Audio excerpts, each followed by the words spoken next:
love it when all the pressure's down to me. No time, no space, just me. Welcome, ladies, gentlemen, and whatever in betweens, to the Big Screen Podcast. I'm Theo Stokes, and I'm joined by... Will Templar. Woo! What are we doing today?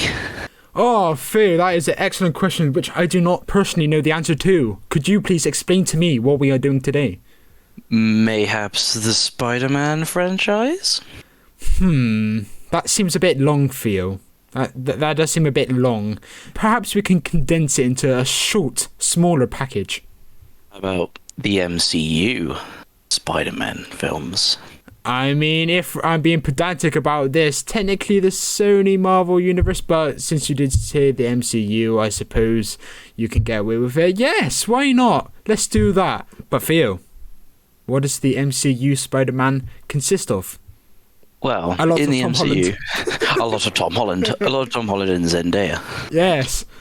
I am not oblivious to what we're doing today. We are doing the MCU Holland trilogy of the Spider-Man movies, of course. He appears in Civil War, he appears in Infinity War, I think, and he appears in Endgame for sure.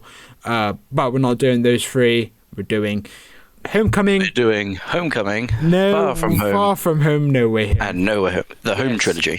Yes. So at the start of this time last year, I had not watched a single Marvel film, right? And then I got into it, and then I've watched it all in a row. This guy. Now I've literally done 3-4 Marvel reviews on this channel. So progress. Now I have to defend myself a lot because on Twitter I see a lot of people say, "Oh, MCU and superhero films aren't real movies," and I think, fuck off. They are filmed. They're in the right hands, they can be masterpieces, and in the wrong hands, they can be utter trash. Yeah, because I've seen tweets say regular people, quote unquote regular people, like non-fans, don't know any MCU directors because they're not distinguished because all Marvel films look the same. And I can understand that because I couldn't tell you who directed The Incredible Hulk and Captain Marvel, for example. They could be the same person, they could not be, I wouldn't know. But I think to dispute that, surely everyone knows who James Gunn is, right? And can tell his kind of style because he doesn't just do the MCU, you know? Yeah, he has a very distinct style. Yeah. And it translates to whether it's DC, Marvel, or even his own independent projects. There's a uniqueness to it. Exactly. And what are their names? The Russo brothers who did Endgame and Infinity War? Yeah, the Russo brothers. Ah, there we go. Yeah, they're very distinct. You can tell their style more than anyone else. But the original point, the reason why I brought this up is I was trying to lead on to you being more of an MCU fan than me. Isn't that right? Yeah, I do like myths in MCU. So I understand its flaws. Yeah. I know most of the... Well, I say most. I know the comics that the films reference more or less, and I've read a few comic series in my time. In my time. It says the 18 or 19-year-old. Nice. I've read a few comics in my day. Never did about comics. Just got the cigar in his mouth. Back in my day. I'm going to tell you a story. Let me tell you a bit. Sit down, buddy. Yeah. But yeah, this might be a bit weird for recurring listeners because we did say for the last few episodes that the Home Alone franchise review would be our last. As I said on Twitter, I don't think that would have been fair on Theo, who had literally only just joined the podcast, so I would give him more time. We'll keep this going, but a reduced episode count. So instead of the weekly thing that we used to be doing during Series 1 and Series 2, we're now going to be doing one episode on the final Thursday of every month. And there's no particular reason why each movie franchise review we're doing is associated to one. I know Spider-Man this month makes sense because No Way Home came out last month, and with what's it called, we're doing a franchise, and when that franchise comes out, Jurassic Park, we're doing Jurassic Park, and then literally the month before or that month the new Jurassic World comes out with Chris Pratt. And then method to our madness. Just trust us on this. And then towards the end of the year, we've got a Halloween review coming out, Halloween franchise, and that'll be consistent with the release of the probably despicably bad Halloween Ends. I hope Whoa. I hope not. So yeah, we have no guests today. We were gonna have one, but Theo here doesn't like guests. He was like, "Fuck the guests." Yeah, wait, what? No. Wait a minute. No. Yeah, fuck your guess. Fuck the guests. I'm the guest now. I'm yeah. the captain now. Yes, you are. John Watts' trilogy. Indeed. Theo, how many of these have you rewatched, like, for the purpose of the podcast? You got around to Homecoming. Yeah, likewise. How do you even watch Far From Home? Because I've watched it before, right? And I don't know how, because I assumed Michael may have given me like the DVD, like posted it to me, but then I had a look Disney Plus, around. mate. Sorry? It's on Disney Plus, mate. No, it's not. Not anymore. Well, Far From Home. Far From Home's not on Disney Plus anymore. And then I googled how to watch Far From Home on Google, and it's not on. It says it's not on Disney Plus. So I assume I watched it on Disney Plus before, but then they've removed it because of the Sony deal. Or so that's what I've read. If I'm wrong, I'll retract it. But I'm actually curious now. This is not like a point of. I'm just actually kind of curious now, because if it is, that's really weird. Like, I know Homecoming is only on Netflix. Homecoming's not on Disney Plus either. Oh wait, It's the Sony none of deal. the Spider-Man's on here. Yeah. Oh. So what? Right. Are you on You Disney might be- Plus now, right? Yeah. Oh, you're right. Bloody hell. Yeah. Well, I have on DVD anyway, so it wouldn't matter. But Great. Well, I wanted to watch it this afternoon, but I didn't get around to it because I had no way to watch it other than a torrent website. And I thought, I can't be arsed. damn, Amazon's not Amazon. Sony. Amazon. Yeah, Sony. What the hell? Give us Far From Home. Yeah, like how did you watch Homecoming? That was on Netflix. Oh, okay. Surely that must have given you like a hint. Like, why is this on Netflix, not Disney Plus? Well, I thought, like, because they used to have some of the Marvel films on Netflix, I thought it was just, like, because it was Spider-Man season, I thought they, like, shelled out for it. Because I noticed they've added all the amazing Spider-Mans and all, like, the Spider-Man Raimi ones. Yeah. Wow. Raimi? So we've both seen Homecoming first, and do you? I've seen Far From Home enough. I've seen it quite a few times, so. Okay, I've only seen it once, and likewise with No Way Home, I've only seen that once, and I was at a dead cinema screening. But we'll get there. So Homecoming. Right, well, you're flying with an expert. Oh yes, but Homecoming. What are your just general thoughts on Homecoming? Have they evolved over time, or is it just around the same kind of opinion than last time? Well, I believe I went to see Homecoming in cinemas because I think every Marvel film after Guardians of the Galaxy I saw in cinemas. So I'm pretty dead certain I've seen Homecoming in cinemas. And I watched it a couple of times when obviously it came out on DVD and stuff. Yeah. But rewatching it yesterday, as we're recording this yesterday, I found myself almost forgetting like some scenes happened. Like I almost completely forgot the opening. Because I was watching the opening and I was like, wait, why is there damage control? Wait, why is Spider-Man just in the hallway of his school? And I got really thrown off because I couldn't remember anything. And then he got to the deli and then I was like, oh, yeah, wait, I'm starting to remember now. But the whole, 10 minutes I completely forgot existed. So, at the tower and, the construction and, trying to recover all the memorabilia and stuff. So you remember that. But it was great. Honestly, I've completely forgot. But watching it back, that was a really good opening because it wasn't different. Marvel films have done this before where they open with, a different scene or, a different character and then the MCU credits roll. Yeah. But it was just a good setup for Victor Toombs. Victor Toombs? Toombs. I know his last name's Toombs. I just say flying guy. Vulture. The Vulture, yeah. Like how I call, what's her name? Laura as not Adrian. Adrian Toombs. God damn it. Adrian Toombs, okay. But yeah, as for me, I didn't like it the first time I saw it. I thought it was quite...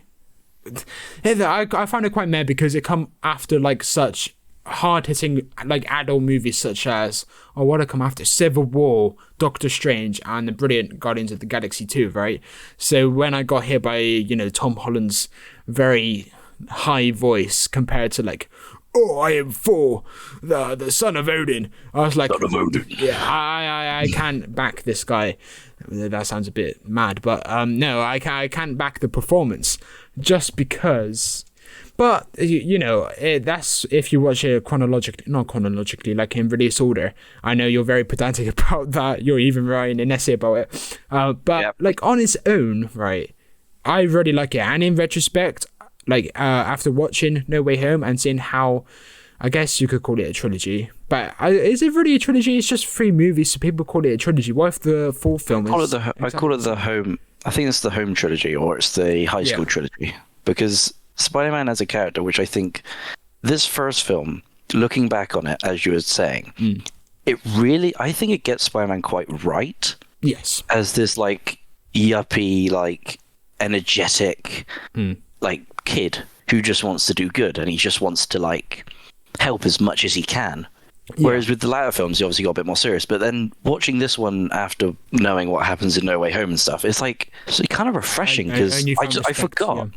I forgot how much of a Spider-Man. This is how much of a Spider-Man movie it was, because I grew up with the Raimi and the Webb trilogy and sequel.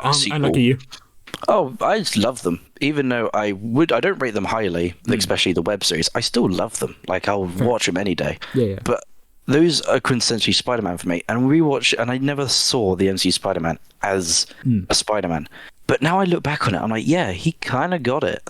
Like he's not the best, because what I always say is that Tobey's the best Peter Parker, Andrew's the best Spider-Man, and Tom Holland is the best middle ground for both characters. I always say that, yeah. But he's better than I gave him credit for. Like he's actually, like I could actually see him being a young.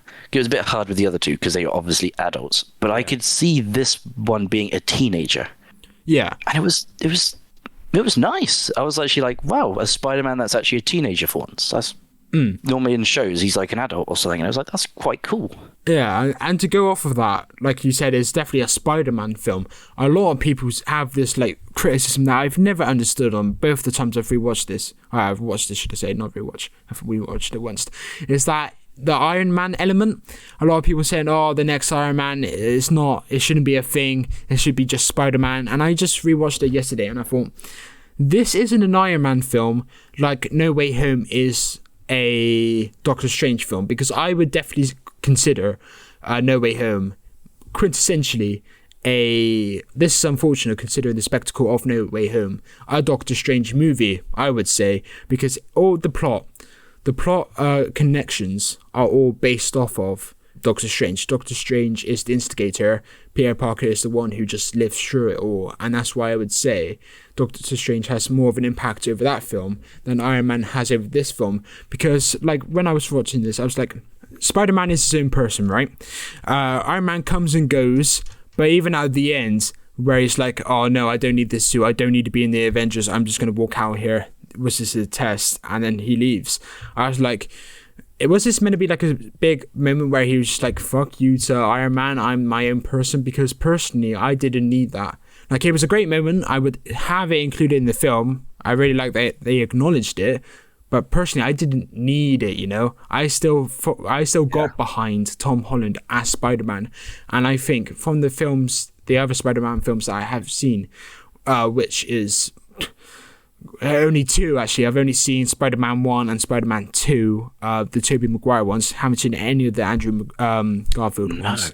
We need to get you on that. I'm going to sit you down and watch those. You have added a lot to my watch list. I'm adding more.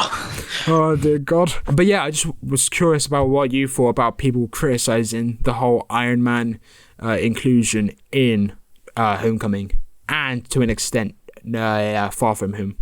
You know, if you were to ask me a year ago, or even maybe 2 years ago, what I thought of it, I'd say I hate it. You know this about me. I'm not the biggest Iron Man fan. I never really liked him. Watching it back and having a retrospective of what happens in No Way Home, I know I'm going to say that a lot, but knowing what happens in No Way Home, Homecoming is not as Iron Man-y as I remember it. But the bits he's in, I think, are great, actually.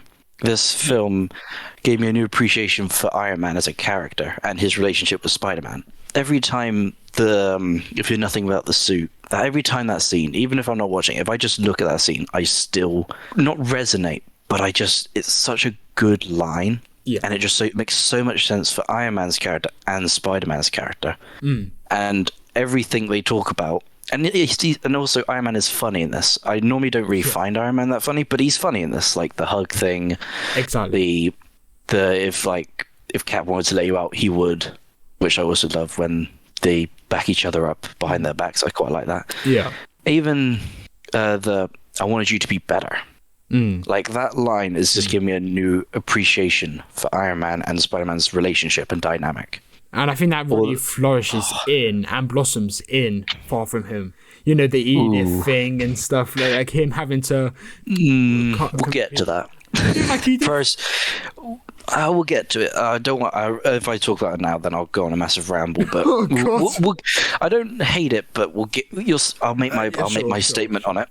But in this one, I think, yes, a year or two ago, I would have been a big, he's Iron Man Jr.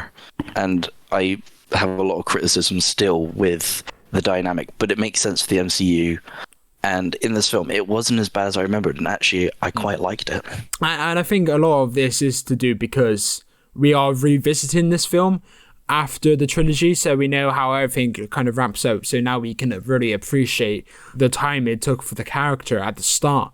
Because as you said, this is definitely the one that kind of understands Peter Parker and like the character the most, from what I've seen. Because it takes a lot of time in the school to like establish his friends, his enemy. What's his name? Flash Thompson. Flash Thompson. He's a dick. I love Flash's character, but he's not the strongest in this one. He's a bit of a weak bully in this one. Yeah, if you've seen the Raimi films, that's Flash Thompson. Yeah, he's a typical cocky bully you'd see in any high school film. So it's no surprise to me that the creators of this film actually subjected themselves to like high school movies in order to develop this one. I did find it interesting that the writers didn't develop some sort of love triangle between Peter, Laura, and Flash, but that was a welcome surprise and broke the formula a bit, because I was like, at the party, for example, when Tom Holland goes off, when Spider-Man goes off, Peter Parker. Yeah, like that was the extent of where it went to. But what if like he started flirting with what's her name, Laura, but Liz. He didn't do that. Liz. That's the actress' name's Laura, but the character's Liz. That a character from the comics. I'll have you know. Yeah, so what do you think of Flash and like the high school setting, I suppose? I think the high school setting worked quite well, and it really lended itself to making me believe that this was a high school Peter Parker. Yeah. And it's weird because I wouldn't say this film's it's not phenomenal. It's not the best. No. It's not the best Spider-Man film by far. We'll get to that later. But we'll get to the best one later. But okay. This one's still good, and it really does, because the problem I always had with Spider-Man, the Raimi one, is that when he's in high school, it doesn't feel like he's in high school. It feels like he's an adult just walking around a set. Where in this one, it felt very real, like the little details of him having like the chemistry set in his desk, making the web fluid, and how he had like his box with his old suit under the lockers. Yes. Like just little details like that just go a long way in selling me that like, yeah, he goes to this high school and he's not just like here as a set piece. Like he actually is a student. And I do wonder how long he could have got away with like nobody trying to lift up the lockers. Some dodgy things happen in high schools and secondary schools. I wouldn't be surprised if somehow a situation occurred where someone lifted up the lockers. No one probably question is the MCU, let's be real. Okay. The Flash as like the bully, like he doesn't get too much screen time, which I kind of like. I like the actor. Yeah. And I kind of like that he did a new spin on Flash, being more of like a lame, rich person, as opposed to just being like the dickhead that he normally is in other Spider-Man media. Yeah, to be fair, I didn't think he was developed enough to really kind of get that impression, because even when he was driving around in his dad's or uncle's or whatever's car, I was like, oh, so he's got a bit of money, but I didn't really see him as like this rich person or like the son of a rich person. He didn't have that kind of swagger. Like, I suppose that's just the aura that Tom Holland gives off, because even when I was watching it, and when you were watching Tom Holland, I never got the impression it was like, this guy's a geek, which this film obviously tries to portray, like he's a geek, he's a nerd. But it's Tom Holland, you can't make him into a geek. So I guess that's like a criticism technically, but it didn't really bother me. That it didn't really grip me into the world that he's meant to be this kind of super geek spelling person. You know what I mean? Did you get that impression? Yeah, I understand, like, they try to make him geeky, and at some points it did work for me, like when Ned has the Emperor. And he goes like, "We will build our Lego Death Star," like, and then he turns around excited. Like, that bit was believable for me. I was like, "Oh, that's like, that's Peter Parker." Yeah. But then there wasn't enough of that, really. That there were subtle things like when he's complaining to Ned about being put on the training wheels, like he's jumping on the bed like a little kid would when they're frustrated. And there was like a few little niches that I kind of appreciated, but I couldn't really see him as like a nerd. I could see him as a teen. I just couldn't really see him as like a big nerd because he looked like he dressed way too not cool, but like that's not a way a nerd would dress. No, like, we just expected him to have, the Star Wars hat and lightsaber in his bag or something like that. Well, not even that. Like, I'm joking, but you know what I mean. It's weird because this Spider-Man film has to be an origin film, but not, because this is after the Spider Bite. Like, in all the other films and trilogies, they have the kind of upper hand of having to go through the, like, he has to take off his glasses because he can see. He's going through, like, he was a wimp and now he's strong and muscular. And, like, because that was really sold it in the other films, was like he went from being this like skinny little dork to then this buff alpha male. Yeah, I wonder how many people actually got pissed off like watching this film, because like they have no prior knowledge of the MCU. They just went into this film thinking it's an origin story and was like, well, where the hell's the spider bite? In all the crowds that like I followed and like all the influences and even me, I didn't mind it because we've seen the Spider-Man, like, I could tell you beat for beat the Spider-Man origin story. Yeah. Like, every little detail, because I've seen it so many goddamn times, that I didn't mind that it was just a passing reference of, oh yeah, I got bit by a spider. The spider's dead, Ned. Like, a bit of me wants to know where the hell that spider came from, because, like, what the fuck? There's just, where? I mean, the Doctor Who explanation is that the 12th Doctor gives this kid medicine. Oh, yes. But cracking. It's like, other than that, it's a little annoying. Like, just the kind of, I want to know, like, even if it was like, it's not Oscorp, because Oscorp doesn't exist in this universe, but like, even if it was like a Stark thing, or like, he made a passing reference, I would have been fine with it.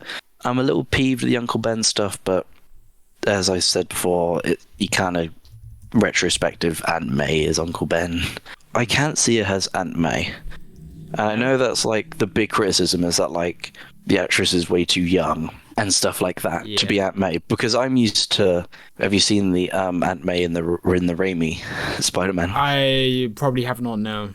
To me, that's Aunt May because she's really old, and that's my view of Aunt May is like this old wise. Of course, yeah. Old wise woman who's like caring, loving, but knows when enough is enough and like when to put a foot down. Whereas this Aunt May felt more like a grandmother almost, and this Aunt May felt like a cool stepmom or something like. Yeah, but hot like, Italian in it. Yeah, there's a level of that, and God, not the outrage, but the praise that received. But like that aside, she was a decent Aunt May. She gets better as like the films go on, I think. But in this one, she was just kind of she was an alright character. When he says to the shopkeeper in Spanish, "How's your daughter?" I first started laughing. So I was gonna say, the comedy in this film is very hit or miss for me. Really? Like lines like that, like the "How's your daughter?" and I'm watching porn. Like those lines. That was weird. Like those lines, I still think are funny and they're good and they hit hard. But then there are some that I'm just kind of like, yeah, that wasn't really that funny. It strikes me as like non-conventional MCU humor because it's very kiddie. Well, not kiddie, but like it's more like millennial. I was just gonna say more, subtle. Like the hug scene you mentioned earlier. Like that's not oh, look at me being so funny moment. That's just a little quick. We're not there yet, good. Yeah, and that's funny. Can but I still non-Zendaya? What, Liz Allen? Indeed. Have you seen that clip where she's on the red carpet and Laura, who plays Liz, tries to put her arm into Tom Holland's like a couple would? Have you seen that clip? Send that later. I need to see that. But basically, Tom quickly reacts and puts hands over the shoulders of both her and Jacob Batalon, who plays Ned, before asking, "Where's Zendaya?" Yeah, I know. It was like Laura was absolutely clocked, and like it hurts to watch, but it's equally funny, and it definitely is one of the reasons why I call her non-Zendaya. She's like the love interest before we actually get to the love interest we actually care about, especially nowadays. See, Liz Allen is an alright character. She serves, like, she just serves the plot, and she goes for an amazing twist. Well, I assume we'll talk about the villain in a bit, like, because I have some things to say about the villain in this film. Okay. But, like, Liz serves the plot decently enough. She's nothing special in my eyes, but she does serve the twist very well. Yeah, the special spark is with Zendaya, 100%. Like, Far From Home, one of the main qualities of that is Zendaya and Tom Holland's chemistry. Zendaya's MJ is different. Like, she's unique. Well, yeah. The only really other one we had was, I can't think of the actress name, Kristen Stewart? No. Whereas this MJ, Zendaya's MJ, has got personality. She's actually a cocky, quick-witted, like, introvert, extrovert. Like, at some point she can be real. Like, she can really control the situation, but then at other times she doesn't speak up. Yeah, she's very clever. Like, I love how Zendaya's obsession is portrayed in that sense. Like, even more so in retrospect, like, we know what's coming. Like, she puts herself into positions that she wouldn't be in normally, but always has an excuse for being there in the first place to get the attention away from her having some sort of affection towards, Peter. She's really well written. I don't want to say the little she's given, because like June, for example, she's given really little to do, so she's got more to do in this than that in hindsight. But in the grand scheme of things, she has very little to do, but I guess that's fair because there's another love interest and there's a villain, and more importantly, it is an origin story, so Spider-Man has to come first. So when Tom gets changed into the Spider-Man costume, did you get a stiffy? How old was he in this film? Wait. No. No. 2017. No, I did not. He would have been about 23, I think, 24. He says he's 20 years old. Oh no, 20. He was 20. Oh my god! Tom Holland is the youngest. I was like, he's 20 now. There's no way. I think he's like 28. Wait, filming 19 years old. Sorry, I've got Google up because I need to fact check myself because I don't want to. Plot twist. He was 17. He was playing the role of a 20-year-old. Law enforcement. Oh no, he was 20. Okay, he was 20-year-old. Wicked boys. Ooh, close one. My heart drops. I was like, oh god, it's the end for me. I'm getting cancelled here. No, Tom. So we've defined Tom Holland is okay to get a stiffy over. Oh Jesus! But yeah, I was thinking like the women and the homosexuals will love this, but me, I was just in awe with how easy it was to get in and out of, and of course his appearance as well and whatever. He's a very handsome lad. Yes, but his Andrew Garfield, but he's very handsome. Andrew Garfield in Doctor Who has girls by the on Twitter. But Andrew Garfield can have me any day. Oh my god. Okay. Harry Styles, have I told you about it? Back to the point. If he comes in the end credit scenes of the next Spider-Man film, I might lose it. Oh god. I mean, as a Harry Styles fan, as yourself, I would be very pissed off if he's reduced to another, post-credit scene. Like, surely you want him into a film. No, I only ever want him to be in the end credit scenes. I just want him to be. 2-minute rush. That's all I need. Oh, okay. But yeah, back to the point. I was saying about the costume, like the whole appearance thing, jokes, whatever. But like the costume, was it really that easy to get in and out of? Like it was all one take, I think, and he got out of his clothes and then into the costume really, really quickly, like in about 15 seconds in a one continuous take. And I thought, Jesus, like not a single struggle in getting it on.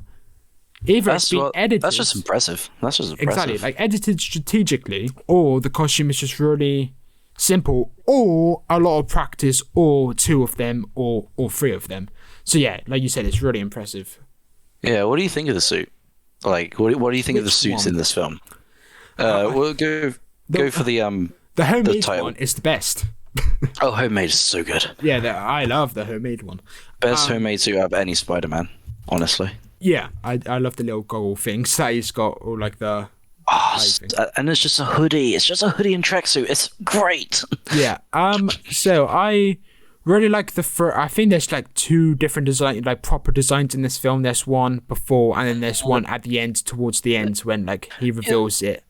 Right. That's the Iron Spider suit, but technically he doesn't wear it in this one. God, when we get to Far From Home, when we get to Far From Home, that's going to be a hell because he wears like 12. Yeah, there's two different types in this film. There's one that he wears for the majority, then there's one towards the end that is a new one. And the one at the end I like, but I think is definitely more, CGI, special high tech. That's the Iron Spider suit. I don't mind it because that's meant to be Iron Man's. That's maybe the Iron Spider. If you know the comics, the Iron Spider suit is it doesn't look a thing like that.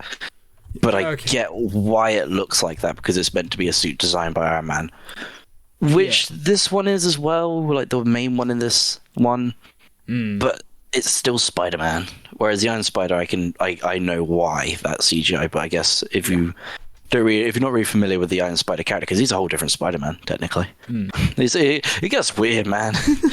Read the comics, you can just dark paths. Yeah, no. I'm not really like big into the whole costume like taboo, because some people like you, the MCU stands or whatever you want to call it, like the diehards, you will be like, oh my god, it's so close to the comics. I'm going to have a immaculate ejaculation to this accuracy. Like I'm not like that. I just think sure, but like I really like the moment. Oh, I'd like to clarify.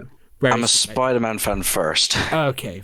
I'll watch any Spider-Man film over any MCU film, to be fair. Nice. Okay. I think the Raimi trilogy is god tier television. Yeah. But yeah, I'm not huge on like costume talk, but I do like the moment where it's like loose and then it tightens it up for him. I thought that was a neat little, very clean moment. Exactly, it's very clean. So yeah, what did you think of the Spider-Man suit? I guess you're more suited to answer this question.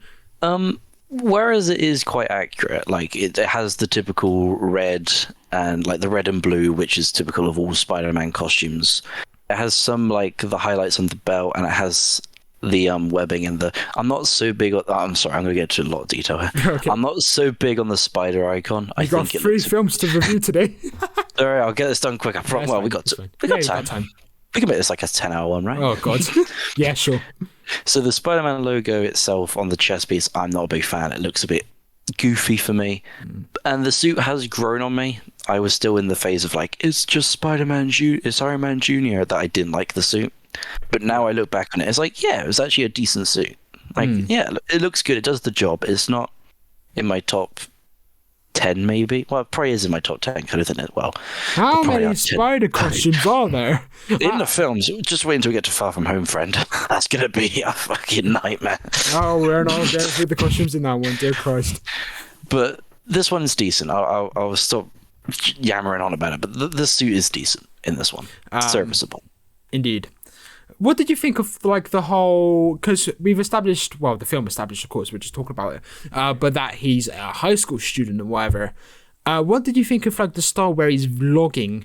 Like to me, I get why like they're trying to really establish and hit home that he's not like this Thor or Captain America figure or whatever.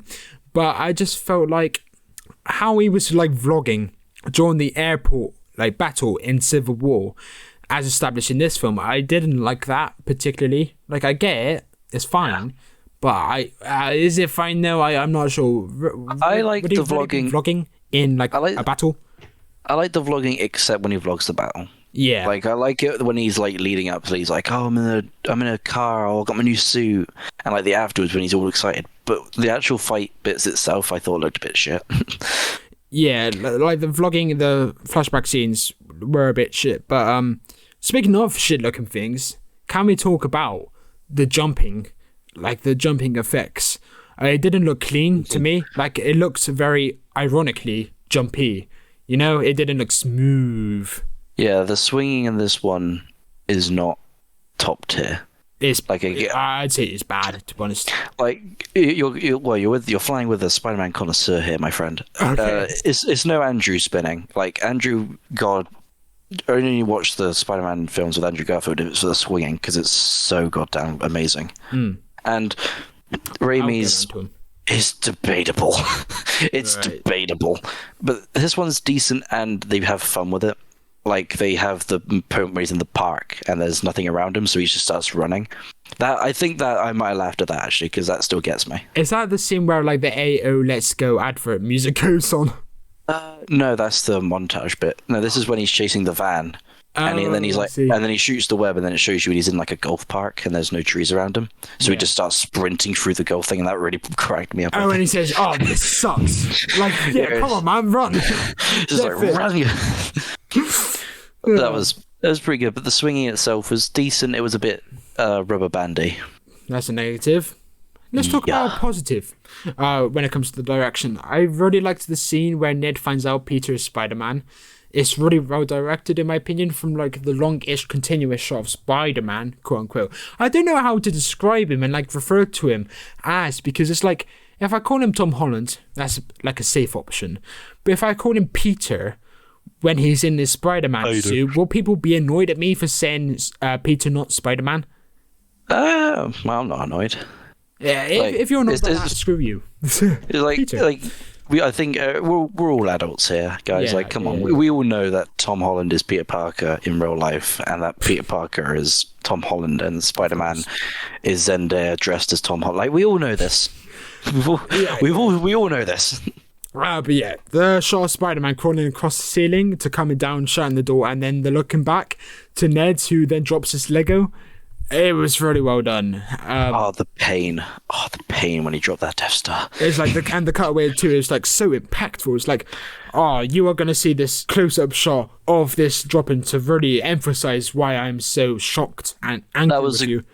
That's such a great scene, but as a man who owns a Lego Death Star himself, that exact one, when it dropped, it's the pain. Since we were literally shopping for Lego the other day, or yesterday in fact, I can understand the pain. But it's like, I love that. That is a banger of a scene. Yeah. I forget that scene, but it's the pain when it smashes on the floor. And then they do it in No Way Home as well. I'm like, no, stop. Are you minty? Yeah, I'm minty. Your input is gone again. What have you done? Oh no. I was playing Spider-Man. Can we please confirm with your newly found good input? Are you feeling minty? I am minty as they come. Oh. Yeah, I'm not proud of that one. Can that be struck from the record? No. You can try again better next episode. Any minute is turning.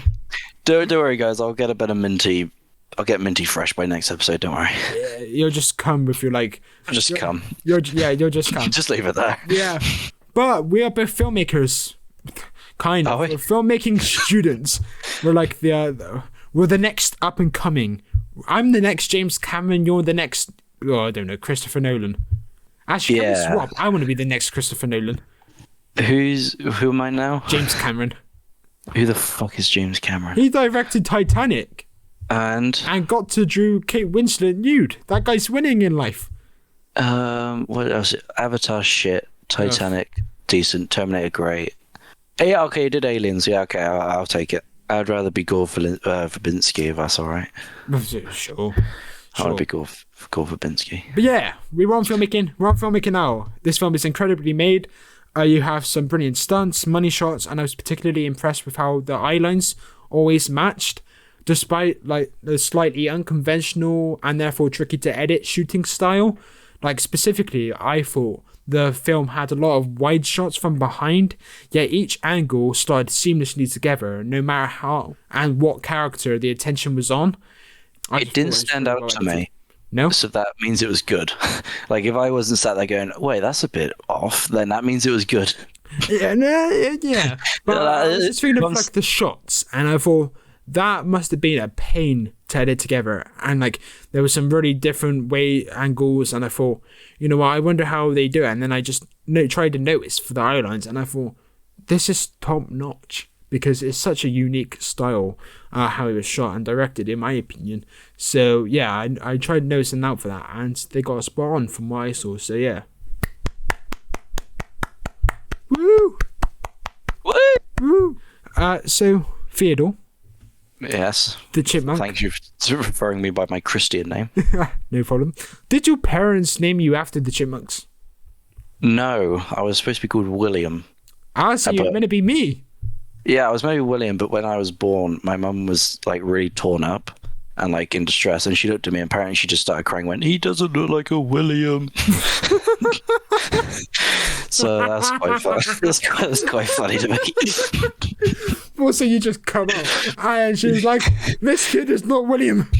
She's like just sat there bawling in tears. Says, "This kid doesn't look like William." So she just gave birth to you, looked at you, and just cried. Basically, not in happiness, but in distress. That's how I came into the world. I was going to be William if I was a boy, or I was going to be Sophie if I was a girl. Imagine breaking that to your kids. Yeah, son, I cried when you were born. I think most mothers do, to be fair. I think most mothers and fathers, because childbirth is a magical thing. Not for those reasons. No, not for it doesn't look like a William, but maybe like as a beautiful happenstance of nature. This looks like a Theodore. This one, that's what my dad just picked me up and went, "This is a Theodore." I can just imagine like a scene from like The Lion King, and then he just raises himself up at the sun. "This is Theodore."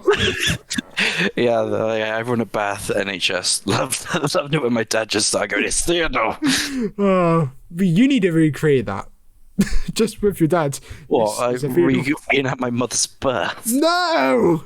You reenact like The Lion King. Oh, okay. I thought you meant like I need to reenact my mum crying because I'm called Will because I'm not a William. But yeah, I didn't really like the moments where Peter spoke to himself in order to fill in the audience with what was what. Like he was on top of the truck and he's like, "Oh, it must be da da da." And I was like, this feels like it's been pulled out of the Chris Chibnall script, you know? And that's not a good thing. This looks like a shut the fuck up. Exactly, like you didn't need the dialogue. Like, because I was thinking I was going to write this down from my notes and like say it in the podcast. And I was like, okay, I got, come to a conclusion as to why. And then I just thought, when they eventually got round to having a conversation with quote unquote Karen, that hasn't aged well, considering Karen is now a middle-aged, angry woman's name across social media. But he has a conversation with the aptly titled Karen. And I guess if you're having conversations with her, and this film does, they have conversations. And that's more of a natural way to like rattle off exposition, not just saying to yourself, "Oh, it must be da-da-da." Like, I don't go onto Twitter, and I don't see someone say... boxing sucks. I don't say, "Oh, it must be Jake Paul." You know what I mean? I don't say that. That's you'd say that in your head. But it's just ways to route off exposition, and the only way this film does it right is, and many other films, is like having a two-way conversation. And the fact that this film could have done that, like from the off, not from the off, but when the activation stuff was all done. And he didn't really need to speak to himself after that point. And he did a couple of times, like 2 or 3 times. And I didn't think that was needed. Do you get what I'm on about? Do you know the scenes that kind of go over your head? A bit of needless exposition, but then they made up for it by introducing Karen. So it kind of made sense. So like when he was on the tower, and Karen was like, "What's wrong, Peter?" And then he'd turn around and go, "I've never been this high before." Like, it kind of made sense why more he was talking, because he was talking to Karen.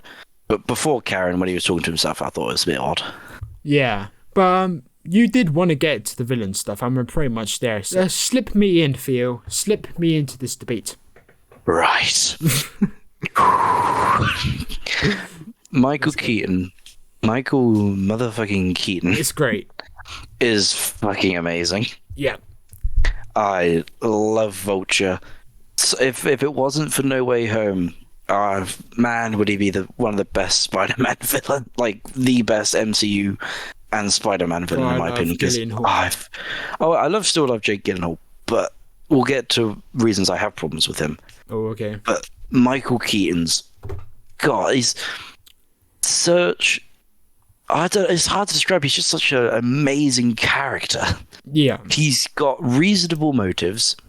The whole getting dicked over by Iron Man thing, and then that becoming a running joke of like, every villain's Iron Man villain makes sense.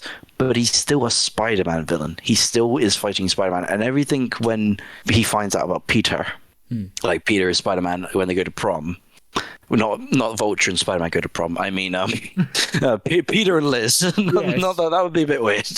But everything in that car scene, I think is phenomenal. I'm so glad you mentioned that. Like the red light, green light, the good old pal Spider-Man, and the way he started calling him Pete. Yeah. The little things. Like the tension built up like a proper thriller would.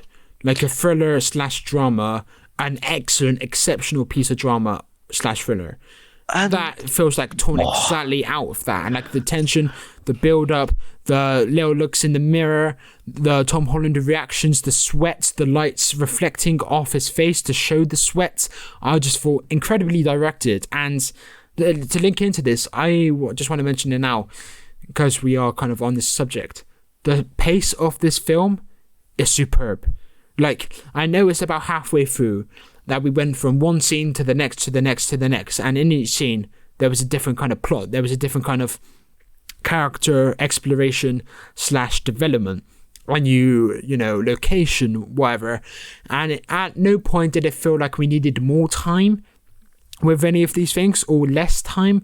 I think they absolutely nailed on with also the transitions. I think the music transitions were fantastic. Like, I'm just saying they're fantastic because they weren't like exceptional, like you wouldn't see this in any other film. But what I'm trying to get at is like it could have so easily been done wrong, but this film does it so seamless. It really not changes pace, but goes from one thing to another so quickly, and it never jars. And a lot of films do jar if they try to like balance a pace that this film tries to balance, and it does exceptionally. And like it has no moments where the film just breathes really. Like even the tension scene and like the villain scenes, like those are the only two like moments plural that I can really kind of get behind and back the fact that okay, they're taking a bit of time here naturally because like people are going to want a solid villain story, so naturally we're going to have to spend a few minutes with the villains. Some films don't do that, some films do it shit. This film does it okay. I don't know about your thoughts on the villains, but again, you can say after. But it's like the pace, exceptional, and like that scene in the car brings it all the way back down to earth while still maintaining that pace, if that makes sense. So there's not a moment wasted. It's not like death's there for a minute and it's weird, like in No Time to Die, for example.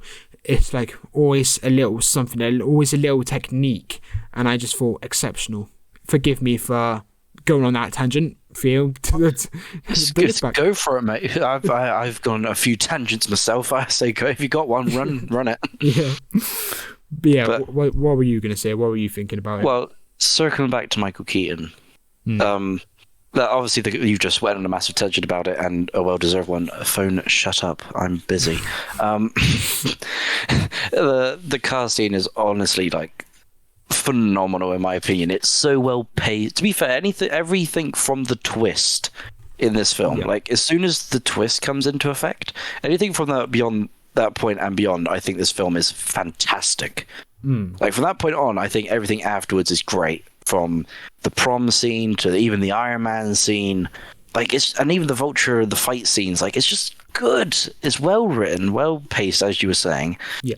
And the CG doesn't get in the way of it for me. No. It's that's the thing. The Vulture costume. I was going to mention this. It doesn't. It feels grounded to me. Yeah. Whereas the Iron Man costumes, as they got on, they got a bit more CGI. Like in the first Iron Man, you can kind of feel how heavy it is. You know it's like a big mechanical thing. It felt like Green Goblin, I really had that vibe with it. And every time he landed, like the subtle, like it wasn't a smooth landing. No. It was like a rough, like crashing into the ground. It was very rigid. The movements weren't silky smooth. It was like rigid, like movements. Yeah. And it really sold it as being like, yeah, I could actually maybe see this guy not in real life, but like I could see this average dude in this bird suit in this universe. Whereas with the Iron Man suits, it kind of gets to a point where it's like, well, it's now just like, it's just nothing. It's like basically he's just wearing like nothing. It doesn't feel like he's got a suit on, but they smashed the Vulture suit in this, and like the green eyes adds for some great, like, not scary, but like oddly spooky. Yeah, intimidating, like spooky shots where you just see his head pop up, and it's like that's kind of freaky. And even the claws, like his talons, like even that was a bit like, ooh. I don't like the thought of these talons like piercing into like Spider-Man's back, and one scene and sequence, should I say, where it kind of was weird. It was on Stark's plane when they were outside, and then the plane was like flashing multicolors. That was the one scene where I thought, yikes, the CGI here is quite terrible. But other than the plane exterior sequence and the jumping and like the swinging and whatever, like you touched upon it there, the CGI on the whole is fantastic, and the costumes are fantastic, and generally it's a really well made film. What would be your standout scenes in this then? Because for me it would be, you know, Tony getting out of the Iron Man suit to confront Peter, and then Peter makes that quirky comment, and then he says, no, this is where the adults do their talking, you shut up. That was a really good moment. If you cared enough to actually be here, and then he steps out like, yeah. And then the scene where he's, you know, pursuing the criminals in the van, and he's by, you know, the the petrol station, and then he does like the taser web, and then it lights up the petrol station as the guys are chatting in the van, oblivious. Oh yeah, they're trying to calibrate the Shocker's gloves. That was hilarious. And then also the boat scene where he's like whipping it all together, and then he says, yay for Spider-Man, and then it just breaks apart. It's like 98% efficiency. 98? Snap! Oh, that was a perfectly timed moment. Yeah. Just 98. But yeah, that those would be my favorite moments. Any different ones to that for you? Well, we talked about the car scene. Obviously, that's, I think, the highlight of this film. Yeah. Surprisingly enough, I quite like the advert montage, like the hey, ho, let's go. I don't hate it, but I just think of the advert. Yeah, I like that. I actually quite like that song, like blitzkrieg bop. But I like that scene because that's Spider-Man, like doing little chores for the community, like helping a woman find directions, getting a bike for a dude. Like, that's Spider-Man. Like, he's just nice. And then obviously, another great scene in the latter act 3 of this film is when he lifts the concrete and he looks in the puddle and the reflection. And then like the mask and stuff. Because the way he shifts from like, help, I'm stuck down here, to then him like pushing it up, like it's such a symbolic and solid moment. Yeah, it was solid initially, and then it got kind of mad where he was like standing up and these clearly incredibly heavy piece of metal on his back. I thought, okay, maybe if he lifted it up and then kind of wriggled out, that would be better. But then he's just standing there with massive metal on his back, and I just thought, yeah, that's Spider-Man. Like, and the thing with the MCU is that like we have the Iron Man Jr. thing, and in that scene he's asking for help. He's like, help, I don't think I can do this. And then the Spider-Man moment when he realizes that he's got to, you know, great power comes do. Like, he lifts the concrete, and that's a scene from the comics, like countless comic panels of him lifting incredibly heavy things.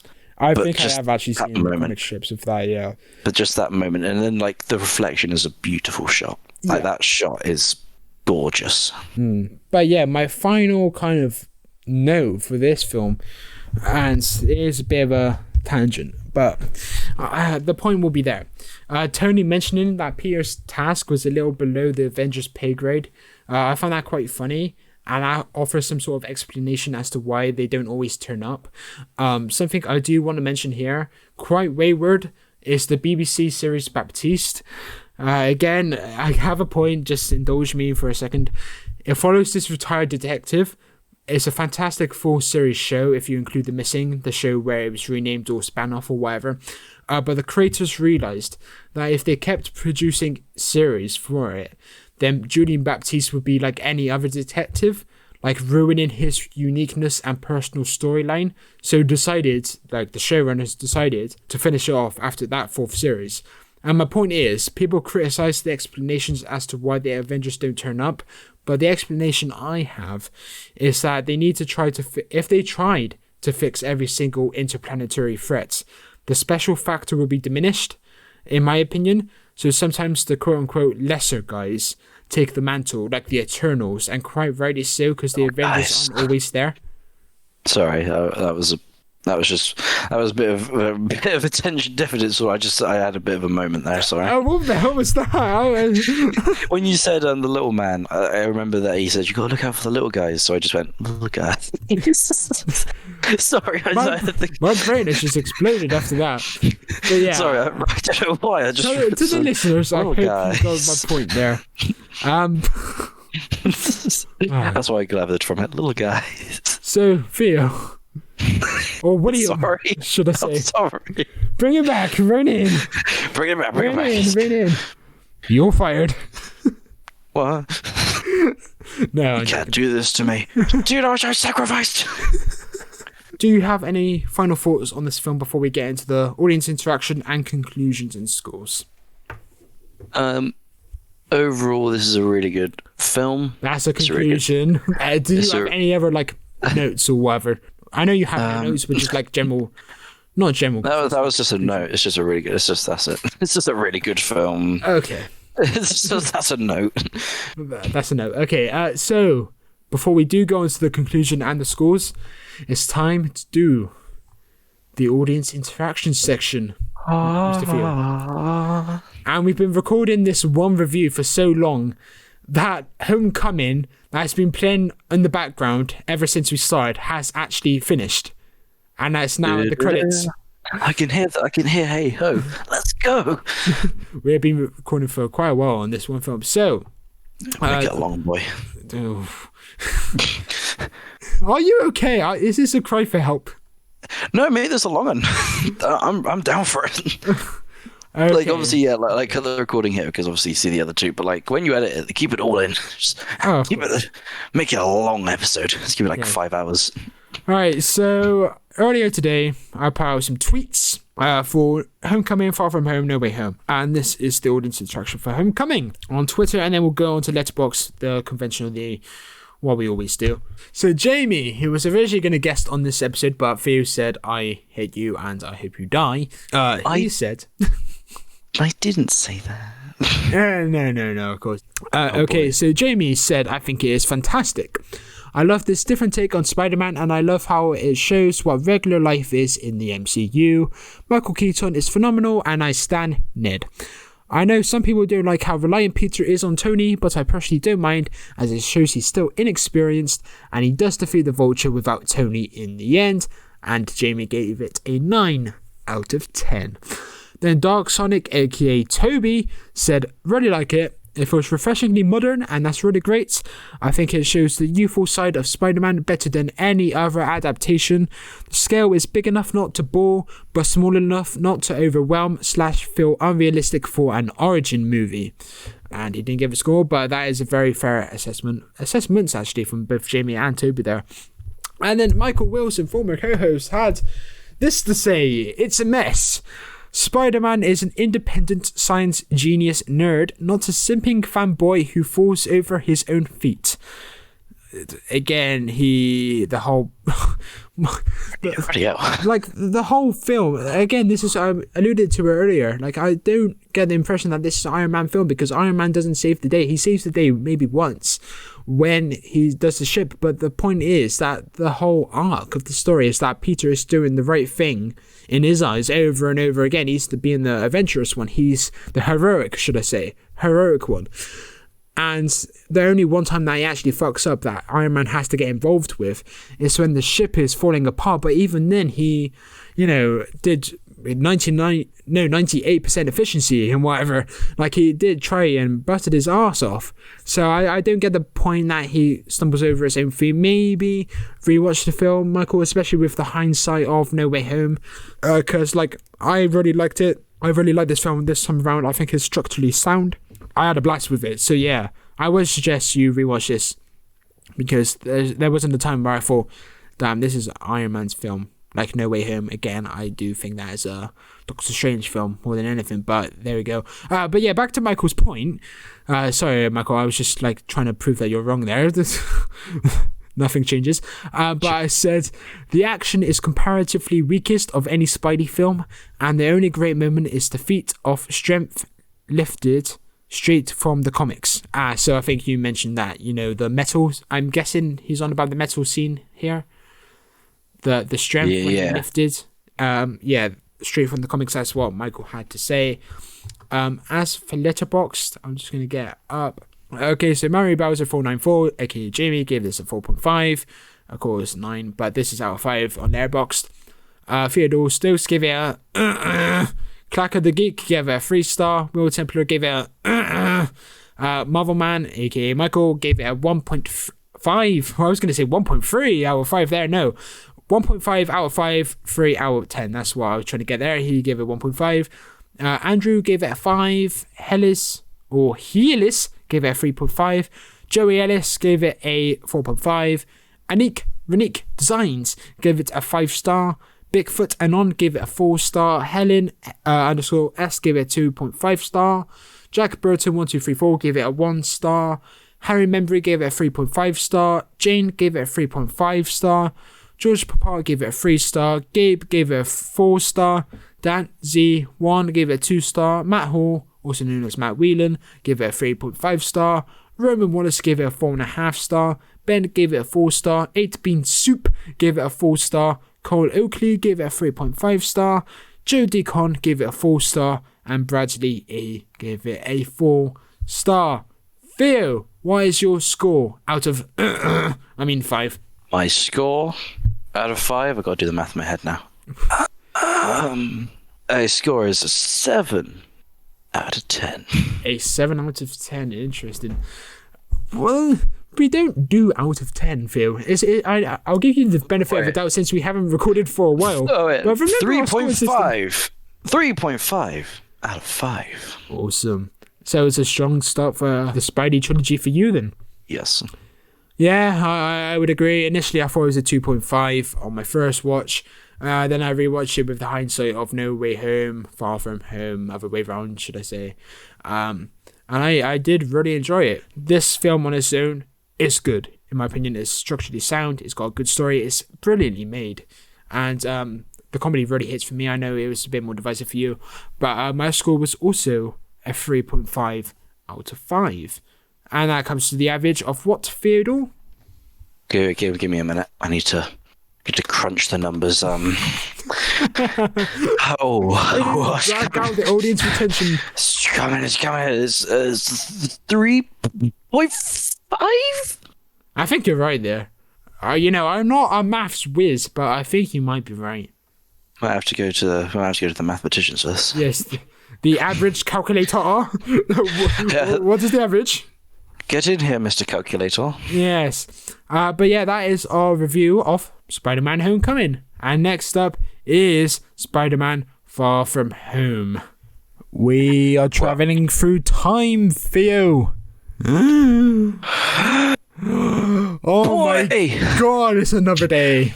5 years since we done part 1. Indeed, this has been 5 years in the making, guys. So you better like this video. This better be our best podcast yet, because my god, it's taken a while. Like, favorite, and subscribe.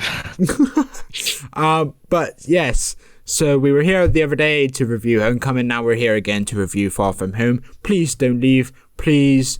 Well, you can leave and then come back another day to listen, because we also half-assed our jobs to deliver this, so you can also half-ass your job.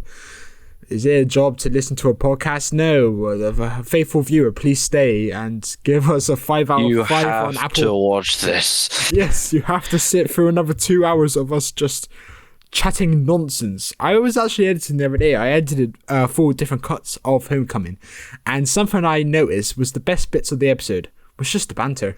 I was like, yeah, the review's good, but the banter. That's where it's at. Theo, juicy. Say a joke.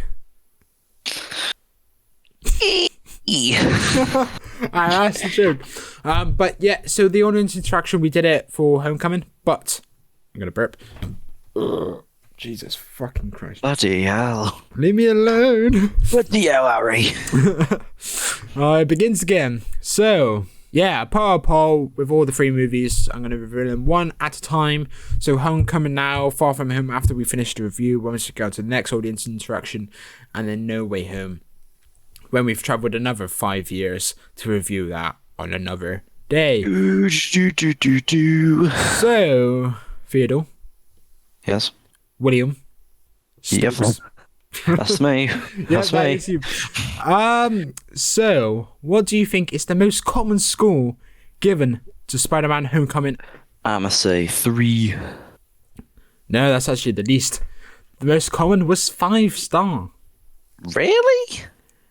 Really? What the fuck? Bullshit. This To be gets rigged. fair, I look at all the polls now, and all of the polls, most common score is a 5-star. So take it with a pinch of salt. You've just got some Marvel. I think it's just mainly Spider-Man fans. Not gonna lie. Yeah, and then the only one without score for 2 or 1 star is, of course, No Way Home. But Mr. Gatecrasher, Party Crasher over here is gonna wreck that in an hour's time for you listeners. But no, I'm gonna rewatch it and see what I think. But yeah, the scores come to out of 10, so of course percentage, divide that by 10, and you've got the amount of people that vote for each one. But I'm just gonna say the number anyway. So 5-star, 5 people voted for it, 3 people voted for 4-star, 1 person voted for 3-star, and also 1 person voted for 2 or 1 star, and that will be Michael Wilson because he's a bloody grump. But yeah, there's more votes on Far From Home and No Way Home, and we'll get to those eventually. Theodore Stokes has liked my tweet. Theo, why are you liking tweets when we're recording? You're doing your read, man. You got this. Why? I'm gonna chip in. Why have you lost a follower? Well, I might have tweeted something. You changed your profile picture, and everyone's like, nope. No! No! No! My trim! It's good hair. Congratulations on having decent hair. Ow. That implies I didn't before. Fuck you. No. So, I did that personally. I have started Far From Home on my computer, just so as we are progressing through this review, I can refer to it. So, Theo, would you like to hit us with your schlong? No, your first thought on Far From Home. My first thought on Far From Home? I want to go home. Pretty decent. Decent. I find Spider-Man Far From Home are perfectly in middle of the road when it comes to Spider-Man and MCU films. It does some things really well, and it does some things that really take me off. Yeah. But overall, it's still pretty good. It's decent. Yeah, Yourself? I was having the kind of same thought process when I was watching. I was like, crap, I really liked this before, but now it's kind of derailing. Sort of, I kind of see the flaws, I see the plot flaws, and I think, God, this is quite poor. There was never a moment where I thought this is shit. There are some sequences where I thought, bloody hell, this is superbly made. And to be fair, that only happened twice, because I do think this was like a less well-made film than Homecoming. Would you agree? In terms of just how it was actually made, production. There were moments. A bit. Yeah. See, it's hard to decide because it was very CG heavy, but then that's kind of the point.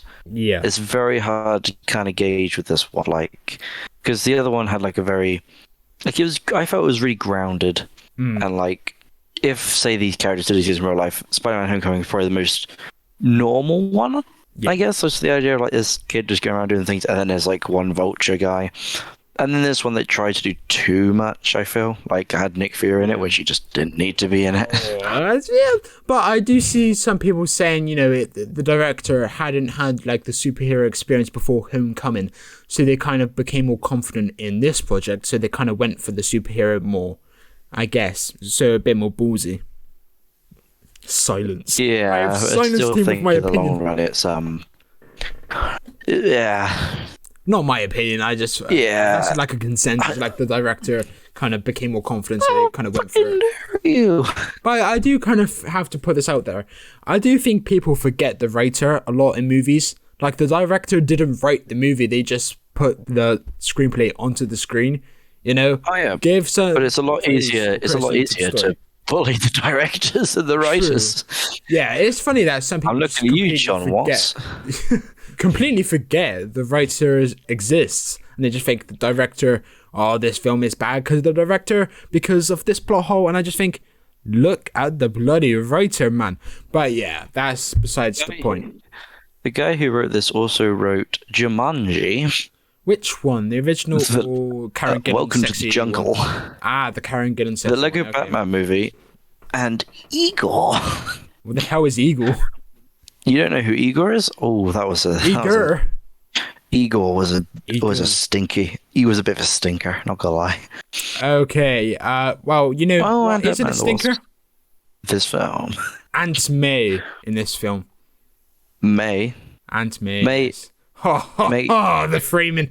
Yes. Yeah, go for it. Okay, calm down, Man sunshine. just broke. The framing. Well, I'm going to try and recover this.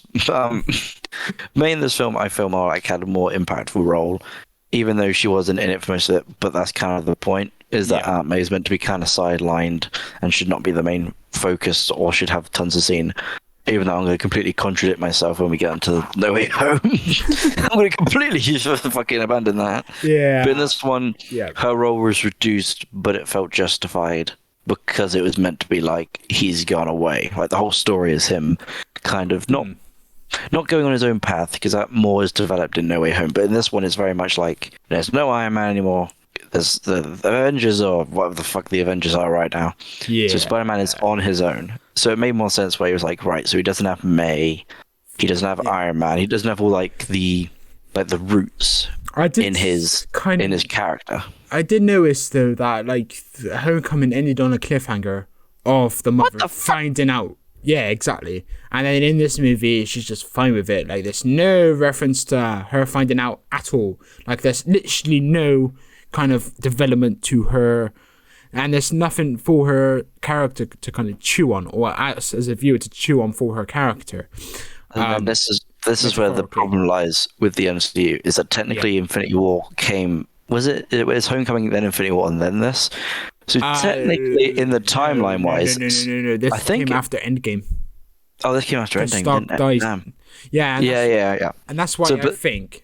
when I first watched this, really loved it, and I think I really appreciate the comedic tone, but I only think I appreciate the comedic tone because Endgame was so heavy. And then in retrospect, rewatching this film, I did notice that whilst this movie is funny, I thought there was more funny, if that makes sense. I thought there were more funny moments, whereas there's maybe like a handful. Funny juice. Yeah, like it was one after another, like first time I watched it, and then nowadays I just think, not really. Yeah, that bit's funny, but I swear there was a joke there, a bit of a joke there, but yeah, they never really materialized. So I think, again, we spoke about it, and I will allude back to our first review again, because I have listened back to it. I know what we kind of said, what we kind of discussed, so we can kind of cross-reference it with this one. But again, about the sequencing, I think your thoughts on a movie, especially in the MCU, definitely is altered with the way you watch something, because I watched this on my own accord without any of the baggage that comes around it, and I didn't particularly like it, just because the reasons why I did like it are less impactful and less so now because I'm not watching it in a sequence, if that makes sense. Theo, go. My bad. Oh, fucking day. Okay. Yeah, so I was gonna say, like, I think in the timeline wise, it's like Civil War, Homecoming, a few more films, and then Infinity War, and then a few more Endgame, and then this one.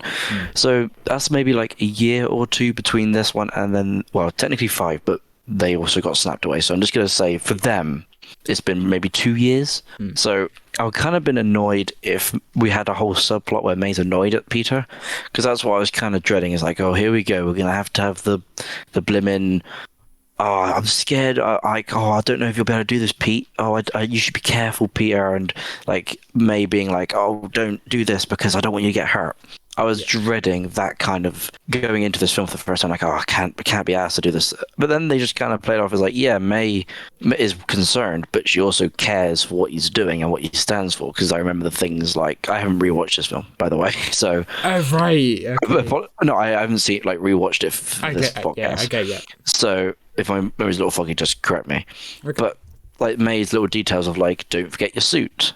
Like Peter's adamant that he's not going to take his suit with him, and then May's like, "Oh, but don't forget your suit." And she's constantly calling him, saying like, "Oh, how's it going? Did you get that big monster guy yet?" And so it was just like more supportive of a character, and I like that in juxtaposition to a character who's just constantly nagging him the whole time. So overall, the whole thing with May, it was like, yeah, I was fine with it because I didn't want to sit through 2 hours and 10 minutes of just May being like, "Don't be Spider-Man! Do it, Peter!" That's more distress to an extent. I get that, but then you just think it was a bit all easy. You know, that like the blip stuff that was glossed over very quickly. The formulation of Ned and whatever the hell the ghost name relationship. That was like, oh, we sat together on a plane, and then they cut to the airport. Oh yeah, we're together now. And then how did that happen? Oh, when a boy and a girl. And I just think, oh, fuck off. And then at the end, they break up, and we cut to the airport. Oh, you two were so cute. Oh, we broke up. What happened? Oh, a boy and a girl go through a journey, and then they break up, and I just think, what the hell is going on? And then, like, the explanations of the Avengers, where the hell were they? All was said is like, unavailable. What about the other 20 or 30 other superheroes out there? And I get that's a criticism that I hated the first time I watched it, but it's very fair, because I alluded to it during our last What are you episode. talking about? Nick Fury's there. Oh, I'm sorry. But Nick Fury's awesome. No, not in this film. When I was watching through like the MCU last year, like from the start to the end for the first time, I really thought Samuel L. Jackson, who plays Nick Fury, should have been an Avenger. I thought he was absolutely wasted in his first few movies, and then this film came around. I need to burp, man. Allow it. But when we got to this film, he had a bit more to do. He was more vocal to the plot, I guess, to the point that illusions were being created of him, so it really had like that importance to the plot by that point. So I really respect that, and I think this is ironically, contrary to you, and I'm sure you'll disagree with me, I think this is his best characterization, kind of the best way he was written in any MCU film, because he's actually given something to do and not wanting me at the end of it for him to be an Avenger, because I think before this he was so wasted.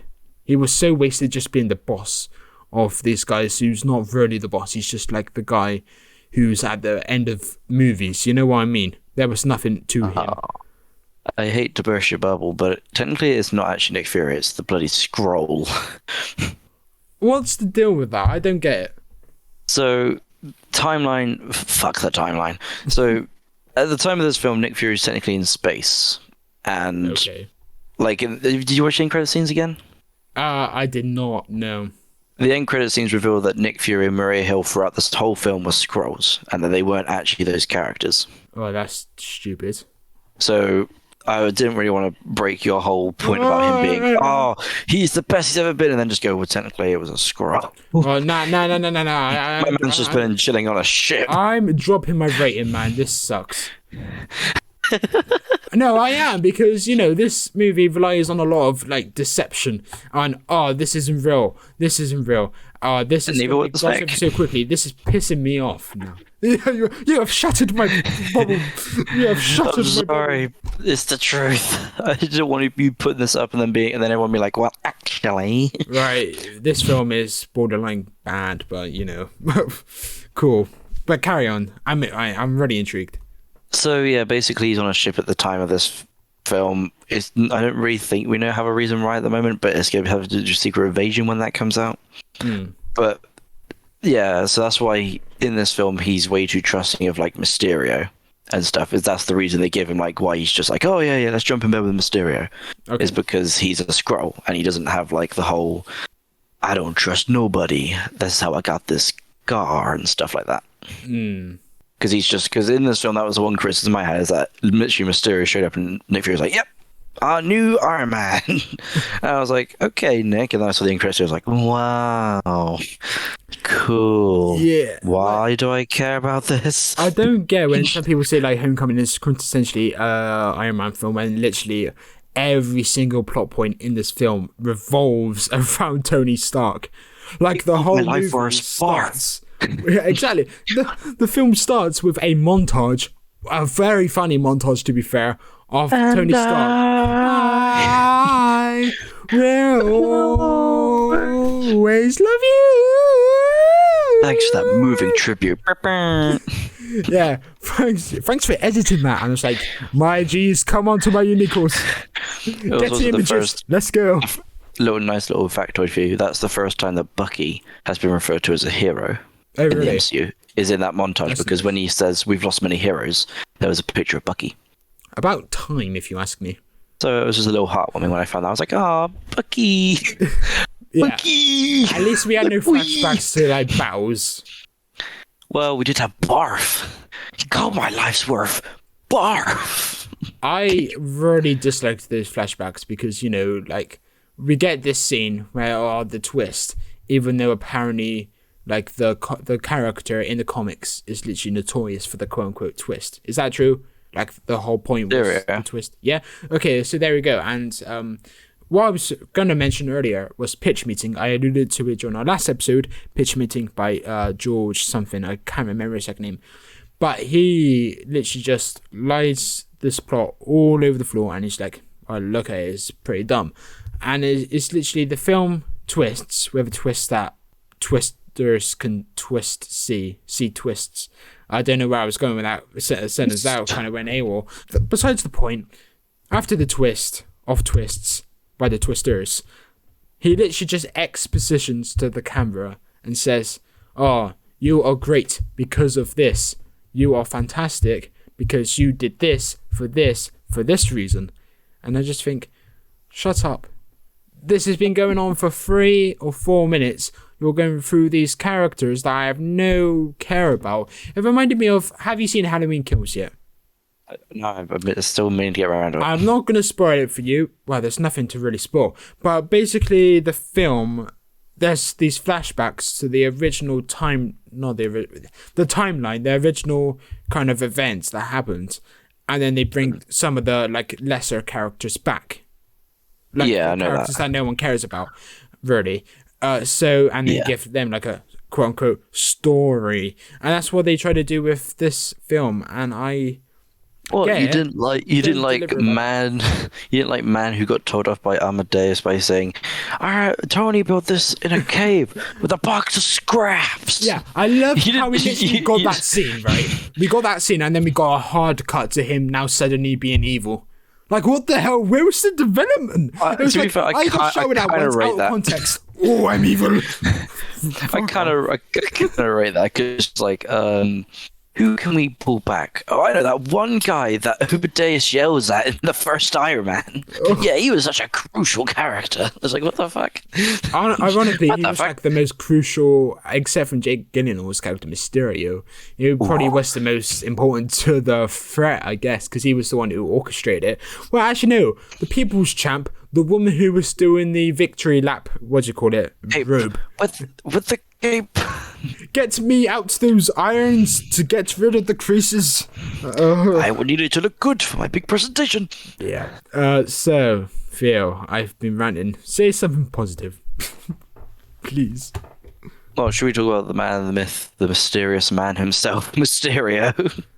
Sure. Jake Gyllenhaal, fantastic. Go for it. So, I love him in this role. I think Jake Gyllenhaal smashes Mysterio. Yeah. For what, like, Mysterio... Well, I'm not too familiar with Mysterio from the comics, but I know of him, and I know some of his big story. I had a whole... When this trailer was released, I had a whole planned-out timeline, because I was hedging my bets that they were going to copy, like, I think Mysterio's first comic debut, where he basically pretends to be Spider-Man, and, like, he ruins the name of Spider-Man, and then he pretends to be Mysterio, the hero, and defeats the evil Spider-Man but himself. And I thought that's where this film was going. because when it was in the trailer and it was all Mysterio, I was like, yeah, this guy's gonna be a bad guy. They're making him look like a hero, but any comic person can tell you that this is the bad guy.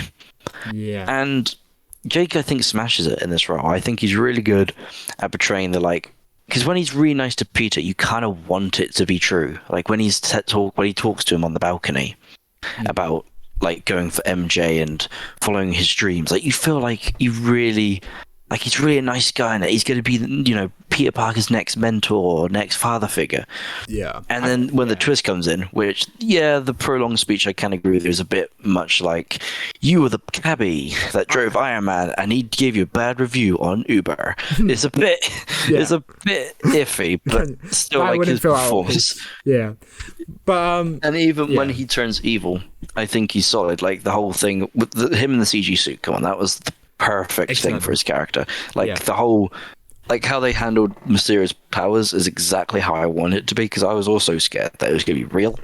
His powers are going to be real, and I was like, that's not Mysterio. That if you make Mysterio magic, you've missed the point of Mysterio. But no, they got him right. He's a visual effects guy. He's so is that all he is? It's like a basic in the comics. Wow. He was just an actor, a showman. Yeah, he was an actor who went for a rough patch, I think, and he wanted to make his next big hit, so he pretended to be Spider-Man, but he never had any powers. It was all like mirrors, smoke and mirrors and things. He never actually did any of that. So when you get the reveal of that very trippy scene where and then Spider-Man gets hit by the train and you see him in the CG suit with the glass bolt, I was like, this looks goofy, but this is exactly what Mysterio in the modern age would look like, and I love that.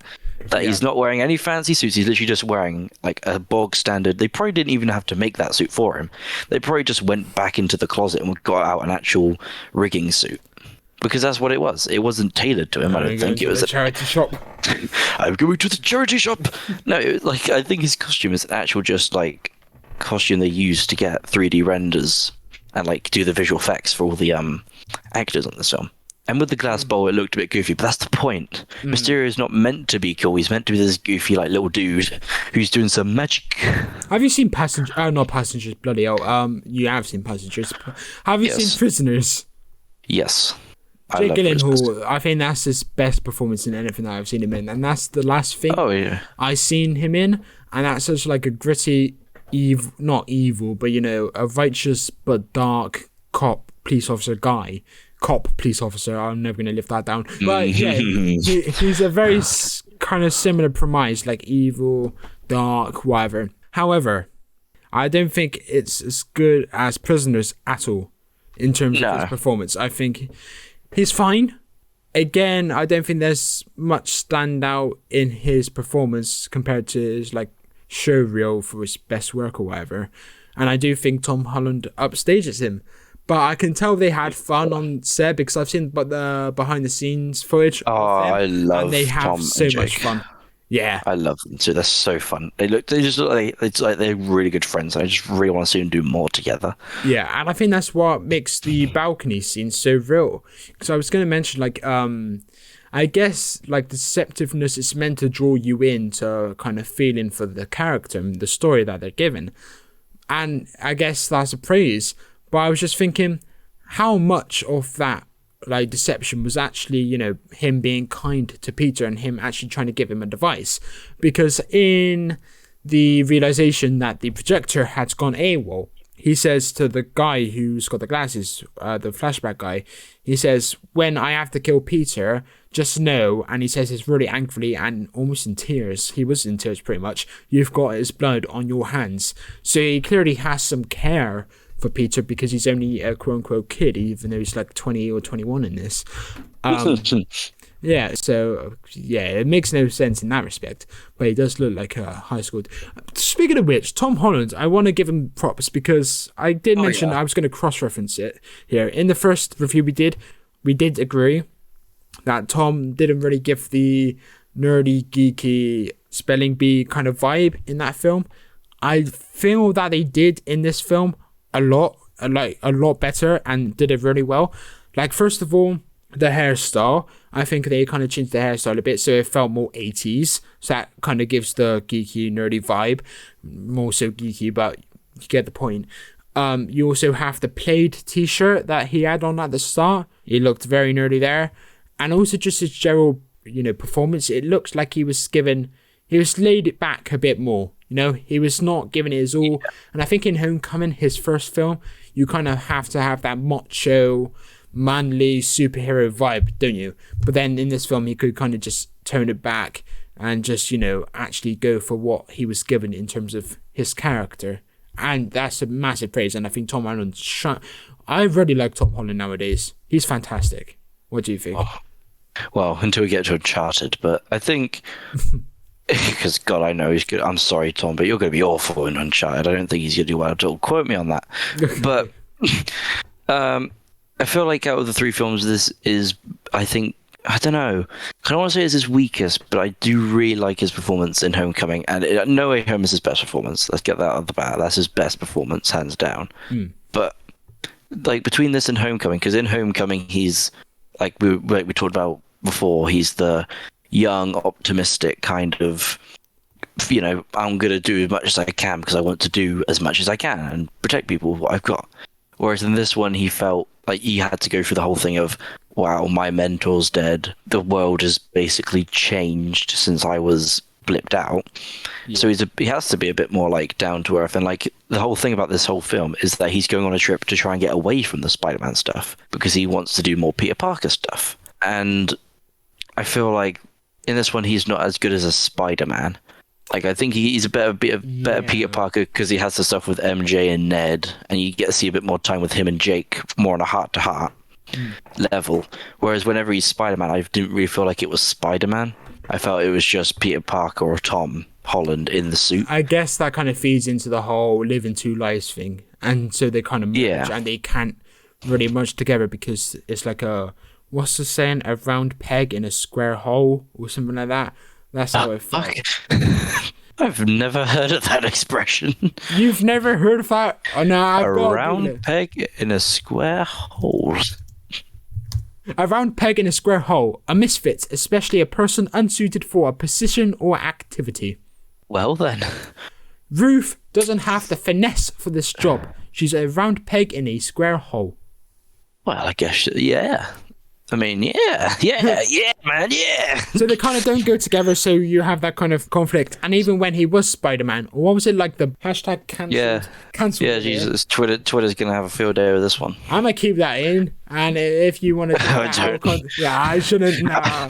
I think we should just cover everything. I'm trying that out, but I'm going to keep this bit in so I'm evil, so they're like, oh my God, what did he say? Don't worry, I know you didn't mean bad. Yeah, I know you didn't mean bad. No, I was genuinely wondering why he was what was it? Night monkey. The night monkey. I was about to say, the night monkey? The night monkey. Wait, what was it? It was actually called the night monkey? Yeah, it was the night monkey. Oh, thank God, I thought I just said something offensive again. Shit. Yeah, even when he was the night monkey, he was still trying to kind of defend Ned and his girlfriend, not really kind of battling the Jake Gyllenhaal threat. What was the original name before we Quentin Beck. Beck.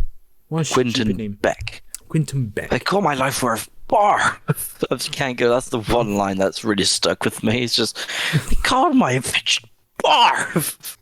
Like that, like disgust in his voice. Like he just turns and it's like the most comical, evil, like villain origin story ever. They called my project barf. Speaking of sentences, that's the kind of mind. Speaking of barf, Edith exists. Even dead, I'm the hero. This is so like a Tony Stark film. Like it's unbelievable. And so my question is, Edith, why don't you like her, Mr. Iron Man fan? So Edith gets the job done, but it kind of makes Mysterio's character, like his plan, way too easy, if that makes sense. Because all he's basically got to do is just groom this teenage boy into giving him some glasses, and then he's basically won the day in his eyes. Whereas imagine if Edith wasn't in this, what the fuck would he have done? He wouldn't have been able to do any of this shit. He would have just been a man. No, but doing like before Edith, wasn't he already doing the projections? Yeah, he wouldn't have been able to do the Avengers level threat. Why he would just be doing like because he needed all the drones. Oh, and that was through Edith. Oh, of course, yeah. The Edith, thing. activate the drones. Yeah. Yeah. Oh, I get you. So, yeah.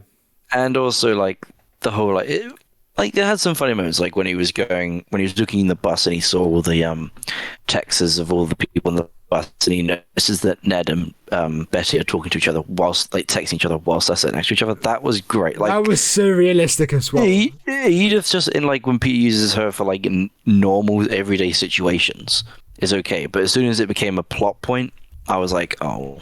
For fuck's sake. Here's the McGovern. You gotta get the bloody gases and you gotta save the bloody day. He's like, fuck. I'm just saying, my plot would have worked way better for this film. I had a 10 times better Any script for plot this. would have been better for this film, Phil. Any plot. Yeah. Can we talk about how it... I can't believe you haven't rewatched this. I'm glad you didn't because, I didn't want you to go through that kind of pain. The plot pain. See, I see it's hard because I do like Tom. I really like Jake Gyllenhaal as Mysterio, and like even MJ. I like Nick Fury. We won't speak. Ned Ned is funnier in this one. Well, okay, the Skrull He who plays was Nick Fury. massively sidelined in this film, like to the point that his character comes onto screen and says, "Sorry if it looks like I'm preoccupied," and that's like the writer's way of saying, "Oh, I'm sorry that I can't introduce." This character. I don't know what to do with Ned. Yeah, I don't know what to do with Ned. Here's a reference to acknowledge that I know what I'm doing, but in a way that I don't know what I'm doing. But now that I've acknowledged it, you think I know what I'm doing. Way, you know what I mean? It's like that's not a satisfying way of doing it. But since you acknowledged you're doing wrong, suddenly it cancels out. But that's not how it works. It's still bad. Like, give us more Ned. Yeah, like Theo. Ned was like really like he was like a driving force in the first one. I found him really funny. Like he was the comedic relief for the first one, and then this one he just get badly sidelined, and I just wasn't a bit more of him. I mean, that's why I had a bit gas. I mean, when he was shot by Nick Fury, and like that was the coolest moment of my life, and Tom was like, "Yeah, that probably was," and I was like, "Yeah, that kind of is a cool little moment." Like, I think that was like the best comedy scene in this film. I love that scene so much. It's like, "No, Peter, is Ned in there?" And then the other guy says, "Oh, in the water there was 20% sulfuric acid and whatever," and he says, "Oh." Another person knocks on that door. We'll be attending another funeral. Fantastic moment. Do you like the comedy in this film more so than Homecoming? Because I knew you were kind of hit and miss with the comedy in Homecoming. Yeah, the comedy in this one was fine. It had some really good moments. Like even when he's on the bus and it looks like he's like with a hooker or something, but it's just like a SHIELD agent giving him his new suit. Like that was funny. But it just didn't have like a constant flow of comedy, which I guess was nice. Because I imagine if it was like Homecoming, it had jokes every 5 minutes, it would get a bit tiring after a while. But there was definitely like I was watching it feeling like, man, compared to the other one, there's a lot less jokes in this one. Indeed. Why didn't you rewatch it? Just didn't have the time. Because when we last recorded, I was down in Plymouth, so I couldn't rewatch it whilst I was down there. It was good. It was fun. You weren't murdered by a random person, so congratulations on that. I travelled in a pack, so I was. If anyone's going to die, I would be in the middle. Okay. So, Theo, what else do you think is noteworthy in this film? We talk about the suits. Oh, for God's sake, here we go. Oh, he's had his up his sleeve for the longest time. Oh, but mate, I've been sitting on this one for days, right? Like, when we got to like the 5th suit, I was, what's the difference between these suits? They look exactly the bloody same, like except from the odd exception, like differentiate about 4 of the 12 or whatever suits there are, but then about a handful of suits I just thought, it looks exactly the same, just a bit more shiny. It's like, how is he gonna drip a conversation out of that when they all look the same? So, film starts. Yes. Iron Spider suit makes sense, Infinity War just happened. That's the suit he should probably be wearing because that's his most recent suit. I was like, hell yeah, I can back this. He then, we're going to count it, the night phone. Shut the fuck up. Yeah, not again. Sorry, I always forget. And then if we're counting the night monkey suit. Yeah. Yeah, it was funny. Like, it was a good joke, but it wasn't really a suit, so I'm not going to count it. Okay. Then for no fucking reason, for one single scene, we have the original Stark suit. We only see it when he goes to meet Quentin back. Like when he meets him for the first time. That's the only other time in this film he wears that original Stark suit from Homecoming. So why did we have to have that suit again? Why not just stick with the Iron Spider? It makes sense. But no, we've got to get the original Stark suit in. I guess it makes sense because Aunt May packed it for him. And like she probably wouldn't know how to pack the Iron Spider suit for him. But it was still like, can we just can we go to the Iron Spider suit now? Like, why do we have to keep drawing about this? And then if that wasn't worse, then they brought the fucking stealth suit, which was in a singular, fucking scene, and it was shit. This is the it was level of so nerding I need. bad. This is so bad. It's just all black, and I guess it's a stealth suit, but it's not Spider-Man, and I guess that's the again, point, to be fair. That's the point. He's meant to be like an Avenger now, but still, it's a shit suit. It looks like just a normal army suit with a Spider-Man eyepieces. There's nothing unique about it. It serves for one scene, and why, if he had the other suit, why wouldn't he just wear that one? Because it wasn't like it was a stealth mission. At no point did the suit actually help him in battle. It was just a black suit for the sake of being a black suit. And then he makes his red and black one at the end of the film, which is decent because finally finally Spider-Man makes his own Stark suit, which is quite nice because it doesn't have the red going all the way down the arms and it's a bit cleaner in places. Still prefer the Homecoming suit because I'm just a big fan of red and blue. You know, God bless United Kingdom and all that crap. Brexit means Brexit. Brexit means Brexit. But the red and black one was a good one to finish on. I just don't understand why they had to bring the Homecoming and why they made the stealth suit. It just served no purpose. How do I you jump notice into this conversation? Did you notice he wears the Stark suit once? I noticed that. Once. I noticed it, and I thought it was weird, but I don't have an opinion on it because I don't care. because the whole time I was just taken aback by wait, why is he wearing this one now? I was half expecting it to end with the fucking homemade suit again. He was just gonna whip that out. Oh, don't worry. Is there an actual production or narrative reason as to why? Or did he just have all suits for some reason? I think they just wanted to sell toys. Makes sense. Sell toys and Lego. Because then that's 5 different Spider-Men you can sell. 6 if you're... No, 5 including Spider-Monkey that you can... Oh, no, it was Spider-Monkey. No. Yes. No, Night Spider. No. No, was it? Yes. No, Night Spider. No, it was Night Spider. No. Oh. No, Night Monkey. It was Night Monkey. I'm just trying to confuse you. Damn it. Yeah, so... the suits, I guess they had a reason for existing, but the stealth one was just so bad. And that's the only one that I don't think riffed off any other suit, because it was Spider-Man Noir when all the promotion art for it and everything was released. Everyone thought it was the Spider-Man Noir suit, and then it got to the film and it didn't think like a thing like the Noir suit. And the red and black suit is a suit from the comics. It's a bit different, but it still looks quite nice and clean. And I'm glad that they kept it for most of No Way Home. Well, because it's a clean suit. It's clean. Well, Marvel listeners of this podcast, I hope you enjoyed that diversion. And people like he me, has 3 suits in the next one. My lads, for allowing that to go on for so long. I also had no collection of what to say there either. So yeah, we made through that together. Theo, would you like to go to a carnival instead? A carnival? Or 4 hours at the opera? Night at the opera, you can say. You see, it's an opera and it's at night and it's also a pop culture reference. Ah. Indeed. Cool. I didn't get that reference. Night at the opera. Wait, is that not a thing? I may be confusing it for Night at the Museum. It's an album by Queen, that's why I was thinking it. Big up Queen, best band out there. What do you think of Zendaya in this film? Let's pull it back for you. Let's pull it back. Zendaya. That was a crazy tangent. What a character. Zendaya. What a woman. What a yeah. Why does she talk and look as she's talking like she's constantly on drugs? I think that's her whole vibe. I know, but it just... I paused the movie like a minute ago and it was literally like a stoned face and that was just her resting face. I was like, that's her character, but she looks stoned. I think she came off the set of Euphoria, so she was half stoned when she was doing this one. That's how she turned up to the casting call, her auditions on drugs. So they're like, you know what, stick with that vibe. So you know what? Vibe acquired, Zendaya. That's your Keep it going. characterization for the entire franchise. That's all your defining traits. Do you think the kiss at the end was justified?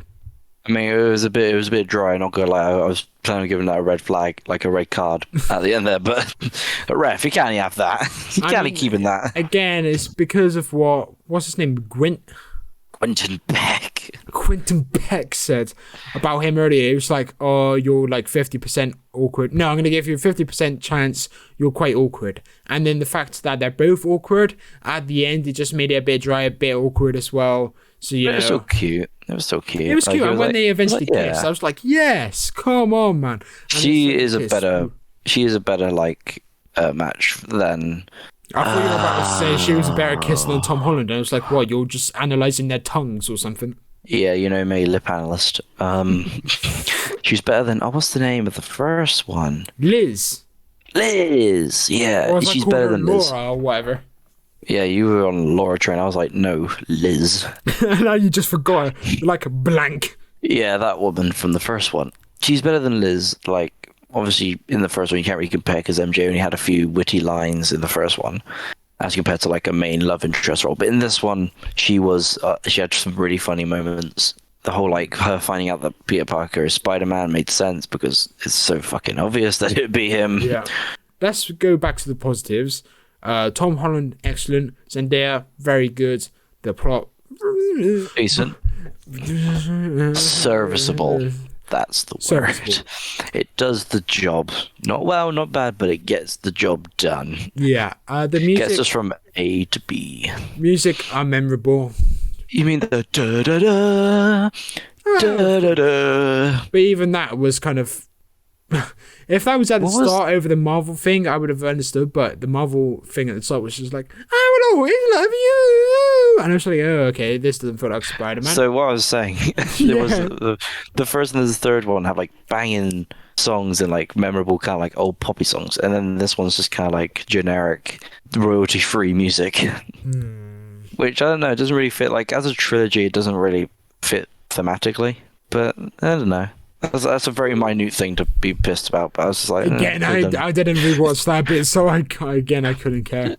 I like the iconic songs. Nice. I liked the music at the end of Homecoming. Whatever. You can sing it again. Because every time it's referenced... Let's creep up. Live it in the backstreet. Theo.exe has stopped working. Just Blitzkrieg Pop lives rent-free in my head. What can I say? Yes. I'll be honest with you, Theo. There's less talking points in this film than in Homecoming, in my opinion. Because there's not much else really to talk about, surprisingly. Because this film is so middle of the road. Yeah. It's like, because every point we've said, we've been like, yeah, I like this, but it did this wrong. And it's like, oh, this is really bad, but I guess it was okay here. Whereas with Homecoming, it was a lot more positive because there was things to talk about. And then the criticisms we had were a bit more like deep-rooted, like the whole Iron Man thing. And whatnot. Whereas this one's just kind of like, yeah, they do a good job. It exists. I'll maybe watch it again. Yeah. But I'm not rushing out to see a rerun of this, whereas I would watch Homecoming on my own. Yeah. Before we do go on to the audience interaction, where I drag that out for a bit, my final real note is the Tony Stark thing, really. It did really annoy me and kind of grate on me in this film. Like, literally everything had to deal with Tony whenever Peter had a fuck up, like they alluded, and literally slapped you in the face with Tony. Like, Homecoming did it to an extent. I see his face. This film. Yeah, exactly. Everywhere I go, I see his face, and yeah, I was like, yeah, this. I guess it's the point, but can you not? Yeah, and it's like, oh, who's going to be the next Iron Man? And they make a massive point out of this in this film compared to Homecoming, where they barely even touch upon that. And I just thought, yeah, this Stop film... showing me Tony's face for 5 minutes. I love that Shrek scene. Okay, I'm not going to lie. I'm not going to lie. After this talk, I'm actually reconsidering the score I gave it on that box. you do the honest reaction. I'm going to go fix some few things. Where's my MCU playlist? Where's my MCU list? I think you gave it like a 3 out of 5, which I originally gave it as well, but then... Playlist? I was very hesitant because I was like, definitely not good. It's definitely not wholly bad. Like, to get to a big positive, and which is why my score isn't like 2-star or whatever, It's and I can't believe we haven't mentioned it in like great depth, but the CGI scenes, I thought that was fantastic filmmaking. And that's all I want to say. So yeah, very in-depth for me there. But yeah, the CGI of the Mysterio sequences, superb. I was just in awe. Everything with Mysterio. Like the CGI sequences with Spider-Man in the midst of it. Yeah, the trippy scenes were amazing. Yeah. They were creative. They were a delight to watch, and they were so goddamn lovable. Like, definitely a highlight of this film is the trippy sequences. I can't believe I just made you do that. I felt violated somehow. I don't know how. You made the editing process far easier for me. Thank you. But any other final thoughts before you die? No, before we go into the audience interaction. 1 second. Sorry, someone's knocking at my door. Apparently the Wi-Fi in our house has just gone down. Like we've lost a Wi-Fi connection, yet I'm still here. That is very interesting. So that's gonna be fun to figure out. Yeah. All right. So we should probably wrap this up in the next 5 minutes. Otherwise, you'll just suddenly cut off. Oh, sorry about that. Yeah, I was like, what the fuck was that? Any final notes or thoughts Any final notes before we move on to audience interaction? No, not really. I think I've said everything I want to say. Just hang on for the conclusion. Indeedy. So I'm going to quickly find the poll. Pool? The North Pole. Oh, not the North Pole. I'm going to have a look at your twist. I'm going to look at the Twitter and do a vote. I'm going to vote. I'm going to vote. I really hope the polls have expired. Yes, final results, they have expired. Ha ha ha. Oh no, what a shame. Oh god. So this poll, before we move on to like the Twitter responses and the Letterboxd scores as ever, I put a poll saying what would you rate Spider-Man Far From Home, likewise with Homecoming and No Way Home, but in separate polls out of 5 stars. For Far From Home, the most common score, as I said earlier, was a 5-star, which is a complete and utter bullshit in my opinion, even though I probably would have said that the first time I watched it. But let's cross over that. So, out of 12 votes, 50% give it 5 stars, so 6 people. Jesus, I'm going to have to do math now. 6 people. Okay, so 6 people said 5-star, 2 people said 4-star, 2 people said 3-star, 2 people said 2 or 1 star. That's delightful. Okay, so on to the Twitter replies. Let's see if anyone replied to us. We got 4 replies. That's interesting. Steer and 4012 others who are trying to be clever with their name there said second best Spider-Man film in my opinion. That's delightful. Oof. Yeah. Dark Sonic, aka Toby, said it continues the same style as Homecoming, which is not necessarily bad, but it feels like there's not enough character development happening and the movie feels very still, especially because most of the stuff is still tied to Tony Stark in some way. I would have wished by the end of the movie we had seen more development for everyone. I agree, the main focus on this is really like the threat, like the twist and like that, and also the MJ and Peter stuff, but outside of those 3, you don't really have any development really, so yeah, I agree with you, Toby. Any thoughts on that opinion? That's pretty solid. Yeah. Solid opinion, my friend, solid opinion. That's decent. I agree with your opinion.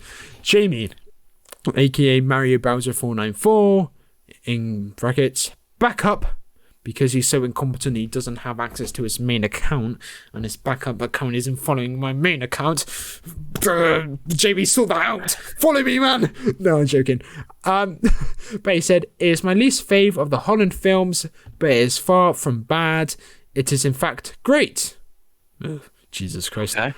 It is a nice epilogue to Endgame, and it makes sense to show the aftermath of the snap through Peter's eyes. Does it though? What aftermath do we see? There's no impact at all. Am I missing something here? I don't think so. Jamie, you listen to our podcast regularly. Please do comment what you mean by that. But yeah, I'm not saying you're wrong. I'm just intrigued to know your perspective on that. But he also goes on to say Mysterio is also fantastic, and I just love Gyllenhaal in the role. In brackets, I swear it's not because I love Donnie Darko so much. I also stand Ned and this version of MJ. In brackets, I hate Raimi MJ and MCU MJ is so much better. My main issue is that the main plot with the glasses felt way too convenient, which is what Theo kind of got to earlier, so fair enough. And Jamie gave it an 8 out of 10. Interesting. Pardon me, Jim. And then Michael Wilson, aka Multiverse of Mike-ness. He says, a vast improvement over Homecoming, finally aligning the character into something recognizable. The portrayal of Mysterio is handled beautifully, as is everything that needs to be juggled post-Endgame. Visually best Spidey film, and extremely comics accurate. And you see, this is intriguing because what I've read from people online is that they should have stuck to the original text more. So for him to say they were extremely comics accurate, intriguing. Have you seen the comics for this particular kind of story? No, I don't think I have, actually. Okay, we can't really give our opinions on that, but yeah, fair enough. That wraps up the Twitter kind of audience feedback. Now, onto the all-important Letterboxd opinions. Yes, the ones that matter, unless they don't. Let's find out. Honestly, it's very mixed, surprisingly. So, let's go. Mary Bowser, of course, gave it 4-star. Theodore Stokes gave it a... yeah, I'm changing up. Kaka the Geek gave it a 4-star. Will Templar gave it a... Andrew gave it a 3.5-star. Helis gave it a 3.5-star. Joey Ellis gave it a 4.5-star. Harry Membry gave it a 2.5-star. Jack Burton 1234 gave it a half-star, and by that I mean 0.5 out of 5. Jane gave it 3.5-star. George Papart gave it 2.5-star. Gib gave it 4-star. Dan_Z_1 gave it 2-star. No, should I say 2.5-star. Matt Hall, who's given it 4 bloody reviews, gave it 4.5-star. Roman Wallace gave it a 4-star. Yeah, this is where the diversity kind of dies, because it's pretty much the same score all the way around now. Roman Wallace gave it a 4-star. Ben gave it a 4-star. Abin2 gave it a 4-star. Joe Deacon gave it a 3.5-star. Carl Oakley gave it a 3.5-star. Marvel Man, aka Michael, gave it a 4.5-star. And Nick Rennick Designs, I love saying that, gave it a 5-star. And Bradley A gave it 3 stars. So yeah, a couple of great, a lot of mid, 2 or 3 bad, but yeah, generally mixed film, and I guess we kind of slot in around mid for this film, but I guess we're gonna have to find out. Theo, would you like to take us into the conclusions and scores, please? Right, so in conclusion, this film doesn't live up to the standards I think that was set from Homecoming. I really do like the villain, and I believe the love interest is far superior in this film. Tom was given something to work off. I feel like doesn't quite achieve what he had in the first film, although he still did a very solid job, don't get me wrong. And I don't know if I'll be rewatching this one anytime soon. I give it a 3 out of 5. 3 out of 5, interesting. My conclusion is I agree with Theo, but I gave it 2.5. Nice. Nice. Yes.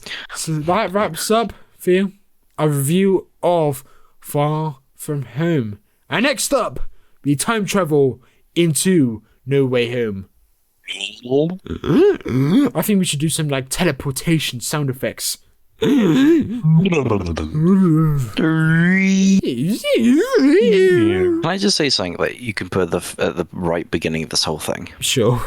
Every time me, Theo, makes a Spider-Man reference that Will doesn't click or get, take a shot. What did you say?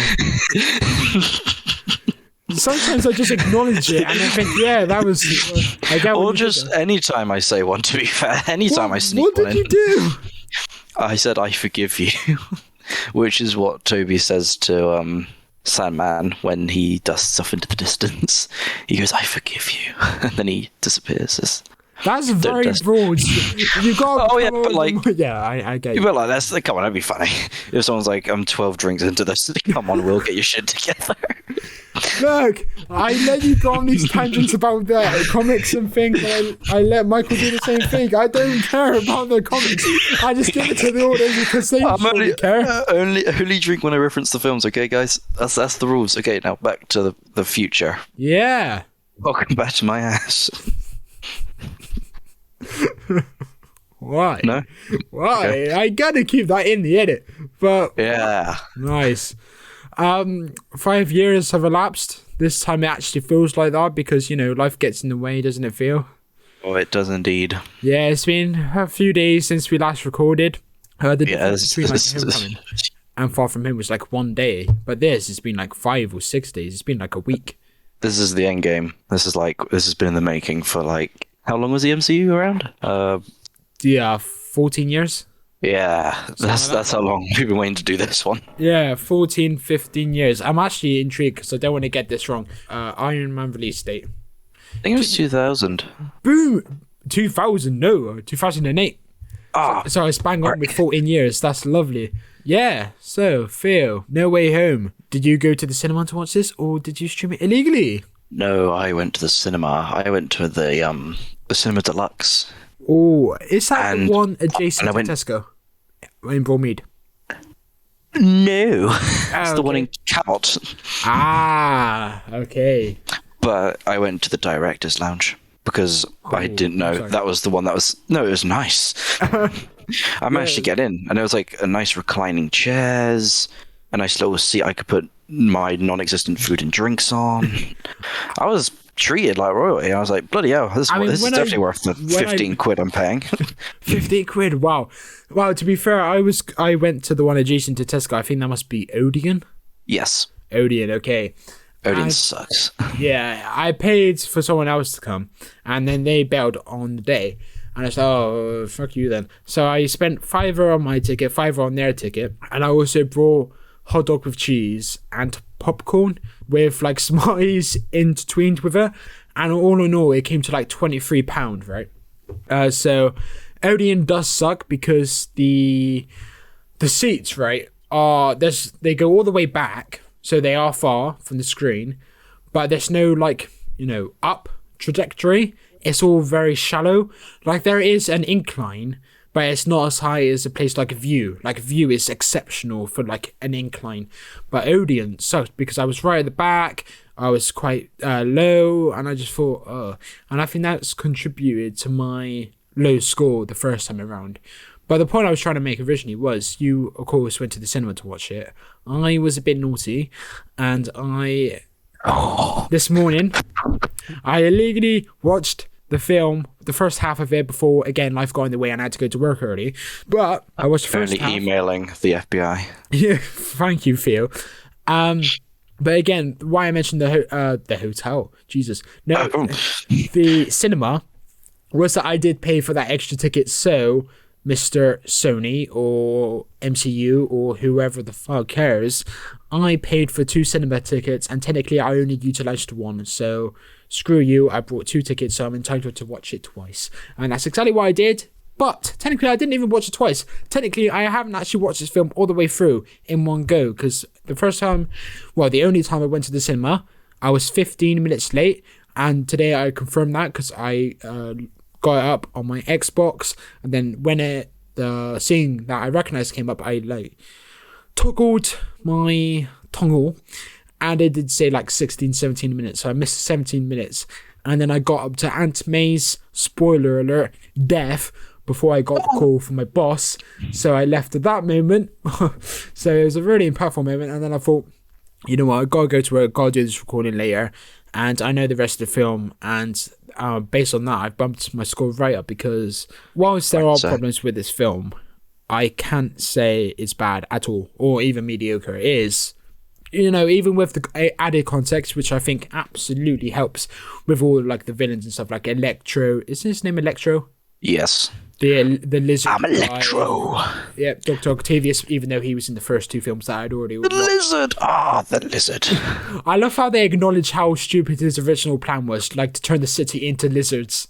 Like, it's the next step in humanary evolution. Yeah, I love those little references, and that's why I can kind of understand like a lot of people say this movie was built up based on those films, and those films really did help make this film so great, because there is a lot of fan wank, you could say, but all of it doesn't seem forced, like while we did one a few months ago, Day of the Doctor. Like, we both love Day of the Doctor, but I do think this movie handles it better. Like, it gives everyone a bit to do, and it's not just jokes, you know what I mean? They actually have something to contribute.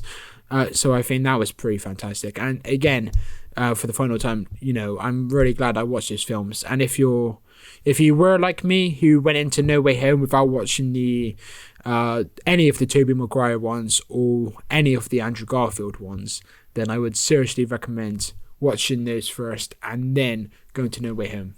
But to reiterate, I have watched Spider-Man 1 and Spider-Man 2, the Andrew Garfield ones, before, but not... Have you watched the Raimi ones yet?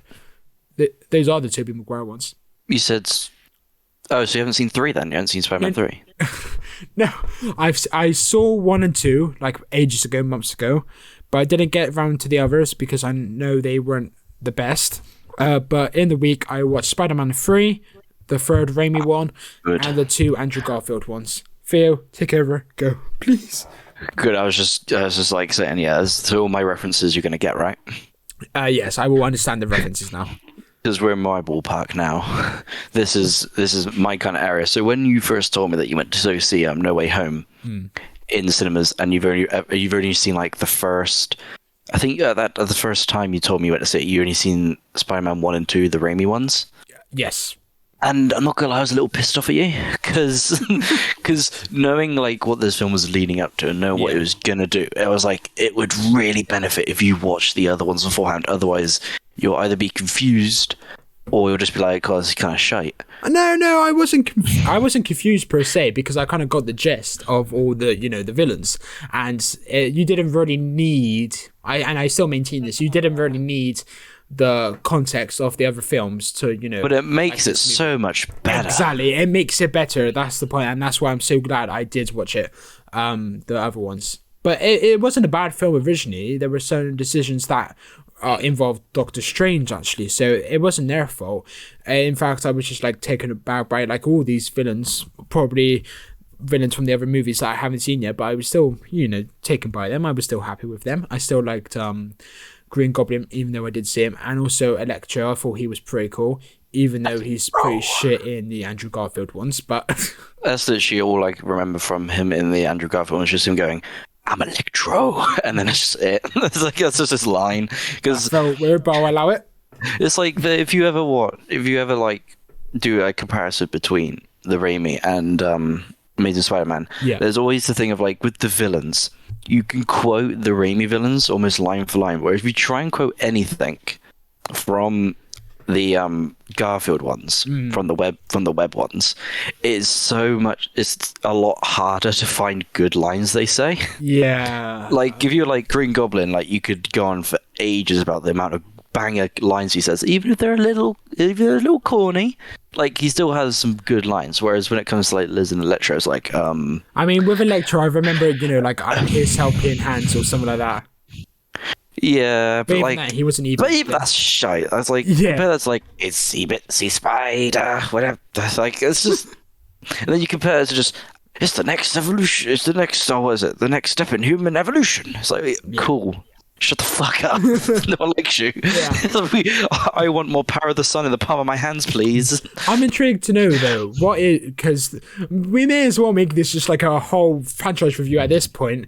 Like, we may as well cover it all. What is your favourite Spider-Man film, other than... Because I know you'll say No Way Home. Other than No Way Home, what's your best Spider-Man film? Spider-Man 2. I think that's a popular opinion, yeah. I'd say Spider-Man It's the popular 1. Opinion because it's the right opinion. Oh, I'm sorry.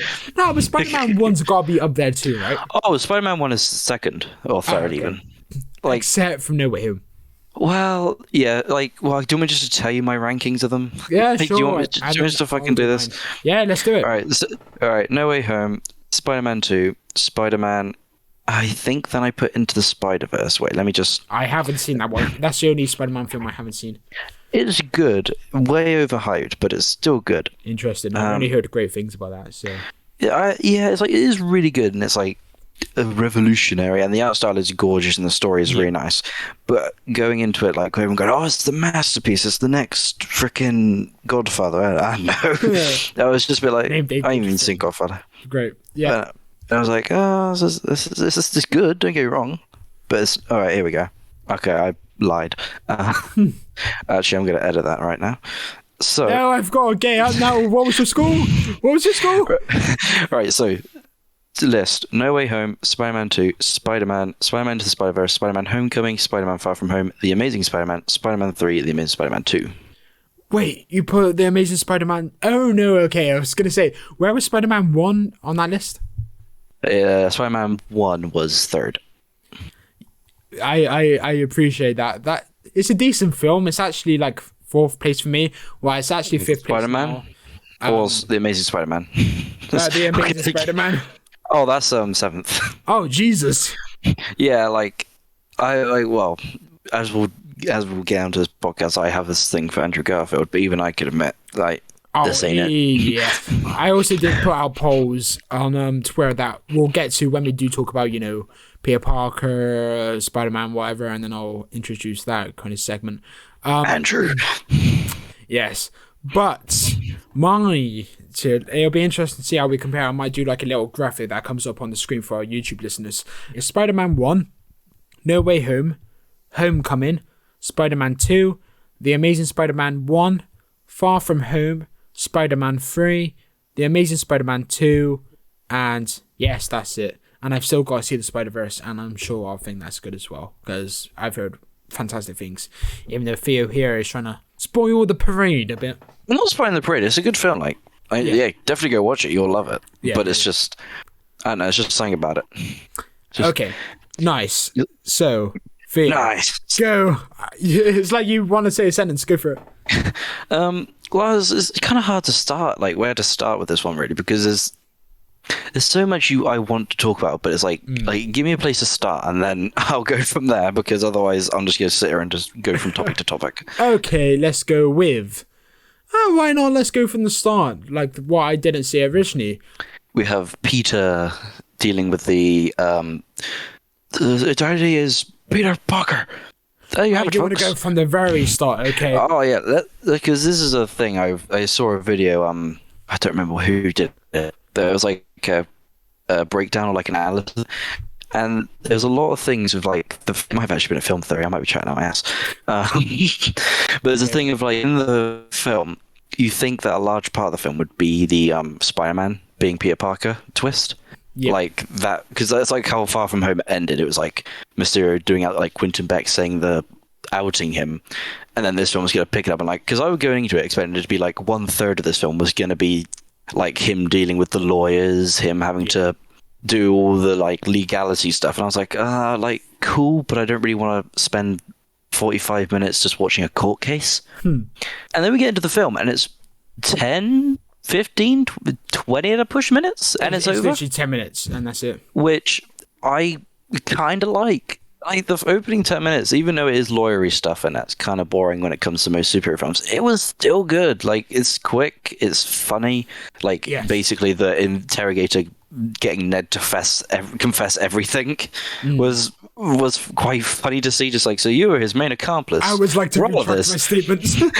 Oh, that was great. And then May getting threatened with like child what is it? Like custody rights. I was like, oh shit. I was like, fuck it now. Look at like, that. These are our heroes, right? And they're smart, but they're being outsmarted, so it felt bad. And they're like, and even when crap. When he went back to school and like all the people outside, and then he had to like do the metal detectors. I was like, damn, like this sucks. Like it made me feel really bad for him, because like I know, I thought they were going into like court or something. I was like, this is completely out of their control. Like he didn't ask for any of this, and yet. Well, it's leading into like the double lives thing, which Doc Ock and Doctor Strange go into a little bit. But it's just like it's not humbling, but it's just kind of like damn, because not really any other Spider-Man film has done this. There's a little bit into Spider-Verse, but that's not for the reasons you think so. Okay. But like no other film has kind of tackled the idea of his identity being revealed, which was a civil war. thing. That's why when he came up in Civil War, I was like, wait, they're not going to reveal his identity in the first film he's ever in. Like, that'd be shite. But they thankfully they held fire on doing too much comic accurate stuff in that film. So I was like, okay, yeah, I was going to say, we're good. It's definitely untouched ground, and I think the problem with the Andrew Garfield films, especially the first one, it does treaded already ground. I'm not sure what the phrase is there, but it felt very familiar. And this was not a whole new concept, because of course that undoubtedly been done in Spider-Verse comics, whatever. It didn't feel repetitive. It didn't feel like any of the other films, and it felt unique. You know what I mean? Yeah, and fuck man, that ending as well. Like the ending to what? Ballsy. Yeah. Oh, I see. Like, okay. I fucking respect it so hard. Yeah, which bit specifically? Because there are just like the whole like well, we'll get to it, but like basically the whole like make everyone forget who Peter Parker is. Like, that's Spider-Man right there. What do you think of Flash in this film then? He's alright. He's not. What are you on about? He's Peter Parker's best friend, mate. Yeah, Penis Parker. Yeah, he's alright. Well, now that you've seen the Raimi and Amazing Spider-Man films, and you see what a Flash bully could actually be, yeah, you can kind of see like, yeah, this is not the best Flash bully. Penis hurt penis. Yeah, Phallus Parker. Shaft Parker. But yeah, Shaft Chode Parker. I did like the love triangle between Ned, MJ, and Peter, and to an extent Happy as well. The scene when they were like on their phones love or whatever, triangle? And it was like, yeah, we get the point that you're in love. Just hang up the phone. I want to sleep. That was such a good moment. It's when you said Ned, I was like, wait, Ned? No, because on the top of the score. And then they hold hands and they're like, oh, we're in this together. And then the Ned constant puts his hand up and says, together. I was like, yeah. That's my man, Ned. Freaking doing the Lord's work. So, Spider-Man. Yeah, let's get back to it. Doctor Strange. Thank God they got rid of him quickly. Yeah. Don't get me wrong, I like Doctor Strange. One of the people who actually really likes the Doctor Strange film. Because for some reason, it's a great film. Oh yeah, it's good. Well, most of my mates from secondary were like, "Nah, it's a bit naff," and I was like, "Nah, I think it's pretty good. It's got some trippy visuals." Anyway, yeah. And I didn't want this film to be about him because, originally the film was going to be advertised as a Spider-Man versus Doctor Strange film. Oh right. And then they were going to have the twist of all the villains and everything. So the trailers were going to be completely just Spider-Man versus Doctor Strange. But then obviously they were like, nah, because people won't see that. Let's put in Doc Ock at the end and just let people lose their absolute shit. Yeah. So thank God he was only in for 20 minutes max in total. And it was quite nice to see, even though the Lizard, let's be honest, is the shitest villain of all of them. He's just in a bloody van for a quarter of the film, so... But he's the worst villain out of all of them. He's probably the weakest. Yeah. But it was nice seeing Doctor Strange because when he comes in, he's like, some of your friends have come through the portals or whatever. He's got visible damage, and he looks like he's got a cut on his head. He's a bit bruised, and it's like, so these villains are actually threats because you think Doctor Strange would just wipe the floor with any of these people, but seeing that the Lizard could land a hit or two on Doctor Strange was like, yeah. These guys are actually going to have a bit of threat to them. They're not just going to be stand-ins that are going to get pushed over in 5 minutes. To be fair, the Lizard, I can't remember the human's name, but the human associated with Connor.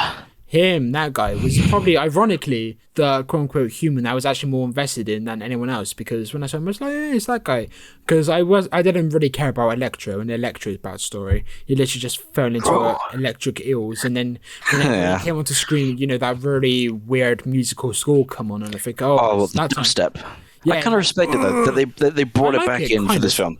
That little motif of when it's when you see the lightning behind him and then you see him reinforce, and it's just that dun, dun, and it's like, ooh, yes, we know what we're doing here, boys. They know what they're doing. It was nice to see all these characters and musical, you said exactly, motifs come back, and the references. I just loved them. It didn't feel forced. It felt some of them poked jabs at some of the films that didn't do as well as some others. You had a come jabs.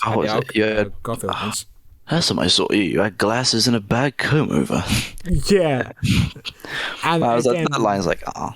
I just loved the one about, the lizards taking over the city plan. Like, they took a jab at that plot, and that's the criticism that film gets, is the ridiculous plan of the lizard.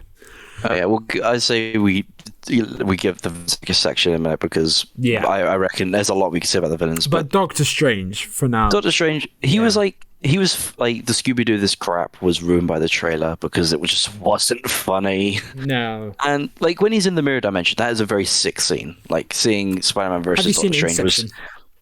Yes, I've seen Inception. It's very like that, innit? Oh yeah, it's very much Inception, but so was the first Doctor Strange. True, but I did get, when they were in the apartment or the hotel, the high-rise building that Peter was living in, or the Happy was living in. Whatever. There was a lot of. They used setting quite a bit, when they were in, when Aunt May dies.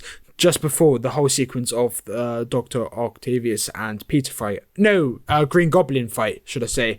And they're utilizing the walls and stuff. And that reminded me a lot of the sequences in Inception as well. And I thought, this is the second sequence in this film that feels very Inception-y to me. So I wouldn't be surprised if the director took some hints or, cues from that film. Yeah, and I like the fact that Spider-Man beat Doctor Strange by geometry.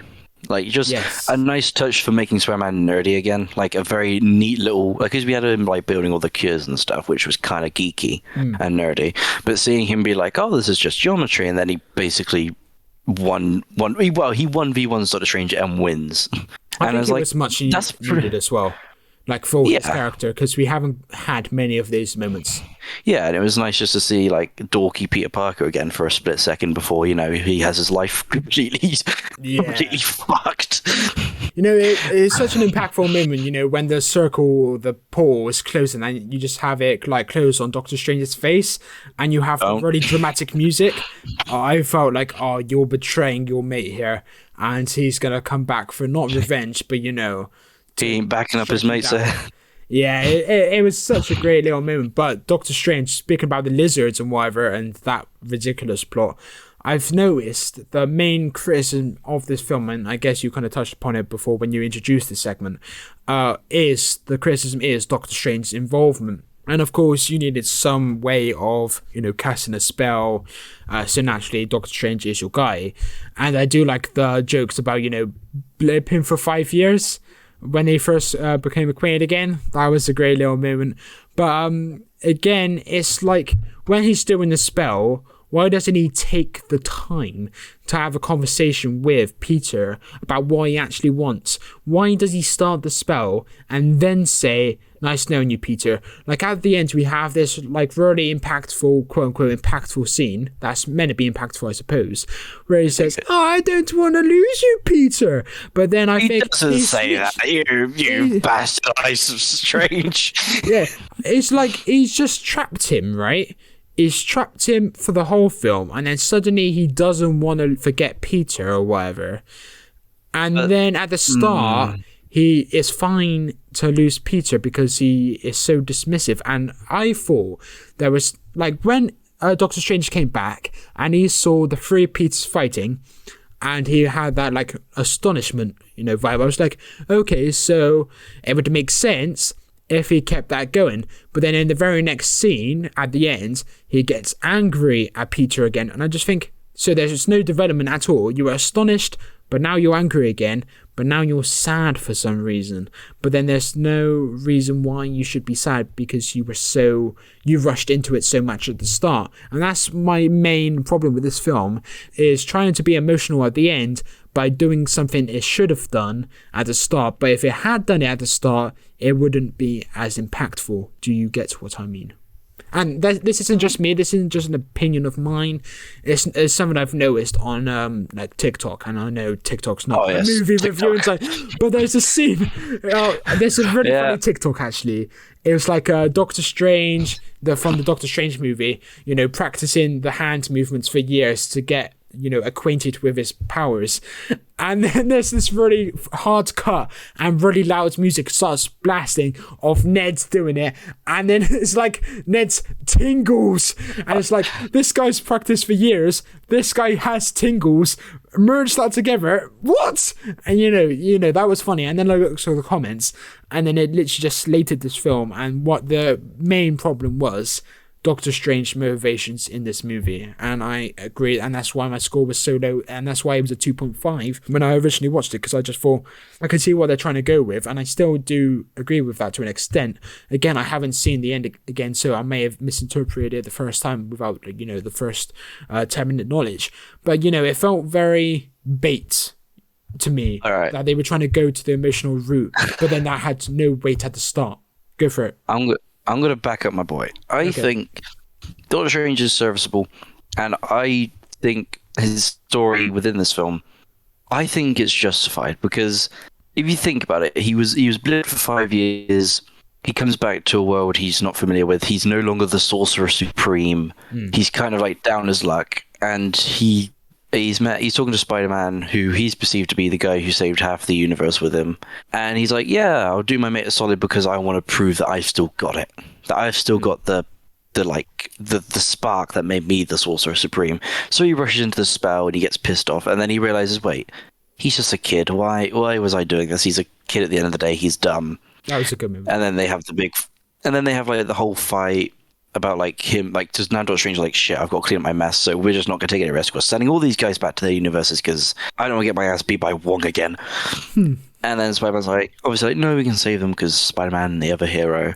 And then he comes back, and what does he see? Oh, he sees Spider-Man helping them, and he's like, damn, okay, this kid's got some legs. But I'm still worried that, the world's cracking like an egg. We might want to fix something, we might want to change that a little bit. And then, obviously, it all goes out of hand when the Green Goblin blows up the box, and then Doctor Strange is just throwing everything at the wall, trying to save the world, basically.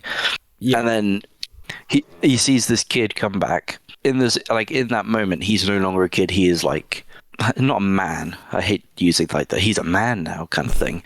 But he's a grown up because he's making a very grown up I'm sacrificing myself for the world. And then Doctor Strange at that moment's like, wait, no, you're still a kid. You can't. Well, I guess that was my mistake, and is now no, this kid's actually responsible, and then that's why the whole he doesn't want to do it, and then he does it. It's I don't know. I do think it works personally. Yeah, I do think you touched upon it there. It's realistic because he kind of rushes into it, and then it goes wrong, and then he comes to terms with what he was doing, because he was like, oh yeah, you're a friend. Call me. What's his name? Simon. No. Doctor Strange's first name. Stephen, of course. It's call me Stephen. And then it goes wrong. And then he says, no, call me sir. And then he gives, the heart-to-heart about, oh, you are only a kid after all. And it kind of brings it down to earth again. And it's whenever you have an argument with someone, you say stuff that you regret. And that's what Doctor Strange kind of did, because he said something. And he's like, oh, I regret saying this, but it's the truth. You know what I mean? So, yeah, I get your point, but I just think... Again, the parallel with the ends, I'm not saying his appearance isn't justified. I'm just saying it did feel a bit bait at the end. But again, I have to rewatch it all the way through to kind of have a strong opinion on that again. But that's the first things first. First opinion. I'll probably change my opinion. Maybe we'll see. But speaking of Dr. Octavius and the Green Goblin, what do you think of the bridge scene and the reintroduction? Because I thought it was awesome personally. Having so much time with Dr. Octavian, a whole 5-10 minute segment. And then as we think all normality is resumed, the Green Goblin balls come in. I can't believe I said the Green Goblin's balls. But the balls of the Green Goblin... No, that's no better. The balls roll in. And the pumpkin bombs. Pumpkin bombs, is that what they're called? Pumpkin bombs. They're pumpkin bombs. I prefer to call them Green Goblin's balls. Balls that came on the bridge. Yeah, I love that scene. I love that scene. Favorite scene. Really? Oh, the ball's rolling in. Oh, the ball's coming. Oh no. It's such Gobby's a great coming. Yeah, and I love how, the nanotech taking over Dr. Octavius, tentacles or whatever. I love the octopus joke Aunt May makes later in the film. Oh, yeah. Water? Salt? Because you're an actor. What? Yeah. All right, that's just water. I'll tell you what, though. I don't think the CGI of the Green Goblin was... It didn't look, advanced. Like, it felt very retro. You know what I mean? It felt like they were trying to go for the original aesthetic. Now, they didn't really try to update anything with them. See, yeah, like, I don't mind them doing it for Goblin, but what does really piss me off is Doc Ock's legs. Because in the original one, for the most part, it was practical. And you can tell that. Like, you can tell in, like, Spider-Man 2, like, the arms are there. And they're very, like, ground. Like, obviously, there's some, like, CGI touch-ups here and there to do the more intricate things. But, like, for the majority of it, it was, like, these big-ass arms that had, like, 12... Well, probably not 12, like, 2 people. I think it's, like, 2 or 3, yeah. And then this one is like, yep, okay, just CGI everything. And it's like, yeah, it does the job, but it just doesn't have the same kind of punch it did. And for Green Goblin, I thought it was okay because that's what he was like in the Spider-Man 1. He was very... Exactly. The CGI was a bit janky, but hey, that's the charm of the original Spider-Man, is that it was a bit janky at points. Doc Octavius was in Spider-Man 2, right? And then Green Goblin was in 1. I just want to kind of recall. Okay, yeah, carry on. Sorry. So, yeah, the Bridge Scene, I think, was a really good introduction to Dr. Octavius. And for people like me, or just people, big Spider-Man fans, the moment, like, he comes out and goes, where's my machine? You're like, oh, I know exactly what point he's been pulled from. Like, he's been pulled. And then when he's like, does the power of the sun in my palm of my hands, I was like, oh, okay, we're doing it. Yeah, bring it back, baby. We're doing some lines. We got some bangers going here. Oh, sorry, but was there like an explanation as to why they were pulled like directly before their deaths? Or was that just a thing that happened? I don't think so. I think it was just kind of like wacky, just woo. We just kind of did it. Explanation, yeah. And I think, go on. Have you seen that really funny Green Goblin edit of like when he gets sent back to his time when he's good, and then it just cuts back to the moment when he gets impaled in Spider-Man? Oh, I have, yeah. So it's just. Oh, this is the funniest shit I've ever seen. It's like he just Journey gets cured and then just yeah, because this whole film, well, not the whole film, but the whole plot really is Peter helping these villains, and I guess there are some really nice righteous speeches from Aunt May to Peter in this film. And I do think it is like some timely messages about, if you send them back, and instantly what I thought is, refugees. Like, if you send them back with their problems, it's like helping them or it's like helping you. And I thought, tell that to Boris Johnson, maybe. That's in that political. Yeah, I am making this political. But, it's so on the nose. Like, it's so obvious that's what they were doing. You know what I mean? It was definitely that. Yeah. And my original point, I have no idea. Yeah, so please take me. So putting back to the bridge, and the whole yeah, man. The whole fight between Spider-Man, blue passports. I like to make things. Just had a wank. Paint my red buses. Yesterday we had a piece of cheese and it was very good. I love that. Okay, come on, bring it back, boys. Yes, bring it back. So the fight was very nice, and I love the bit when Doc Ock says you and your little girlfriend, because obviously in his world that was Mary Jane. Yeah. Played by Kristen Dunst, I think.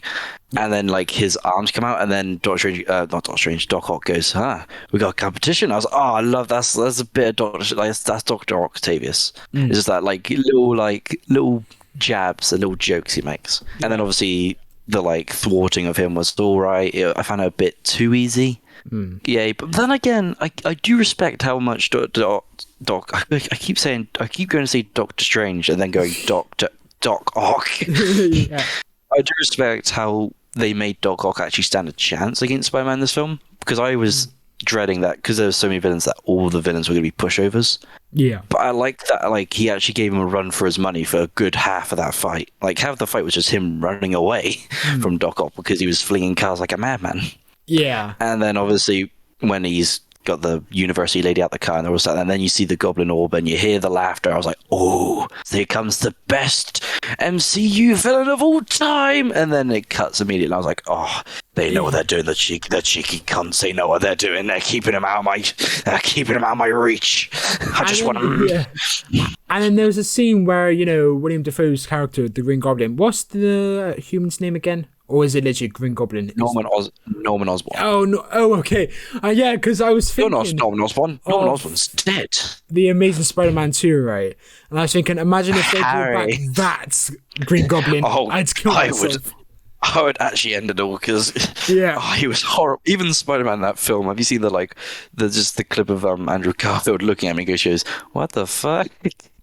Yeah, it's like he couldn't act to save his life. It was The fuck? Hey, Peter. Awkwardly breathes for 5 minutes, and then it's like, okay, Green Goblin. It must feel really bad to be like one of the not recurrent, but main-ish characters from these movies, but not be brought back. I saw a thing that was like originally they wanted to also bring back Venom from Spider-Man 3. Yeah. Which, thank God they didn't. They wanted to bring in Wolverine and Magneto. Okay. And I think they wanted to bring back that Green Goblin, but like obviously having like 20,000, the other one, but having like 20,000 characters in this one would be a bit much, maybe. Yeah. So they were like, we'll just do the good ones. And I think imagine they brought back the fucking Rhino. Oh yeah, just for one of them to be back as bad because just to be the end credit scene again. It's just to be the last 5 minutes of the film. He's just like, you're Spider-Man, a massive fight. Rhino even turn up in that film? It's like that's so random. If they ended the film the exact same way Amazing Spider-Man 2 ended, I would have actually really respected it. Like, you could literally just end the film with, Andrew Garfield jumping out the window. That sounds very sinister, but, he's Spider-Man, so of course he can swing. Bloody hell. Yeah, so he didn't jump to the window of his stuff and then end the film there. No, they could have just, because I think Aunt May dies or something like that at the end of... what happens at the end? Gwen Stacy. Gwen Stacy dies. Stacy dies, should I say. She dies, he's sad, and then and then he goes out the window and they could end the film there. But then they just kept it going for an extra 10 minutes with the Rhino stuff, and I thought, what the... I didn't mind the kid stuff. I like the bit where he goes to the kid, he's like, thanks for doing my job. I was like, oh, that's sweet. That's Spider-Man. Because that's you the think nice the kid's going to die.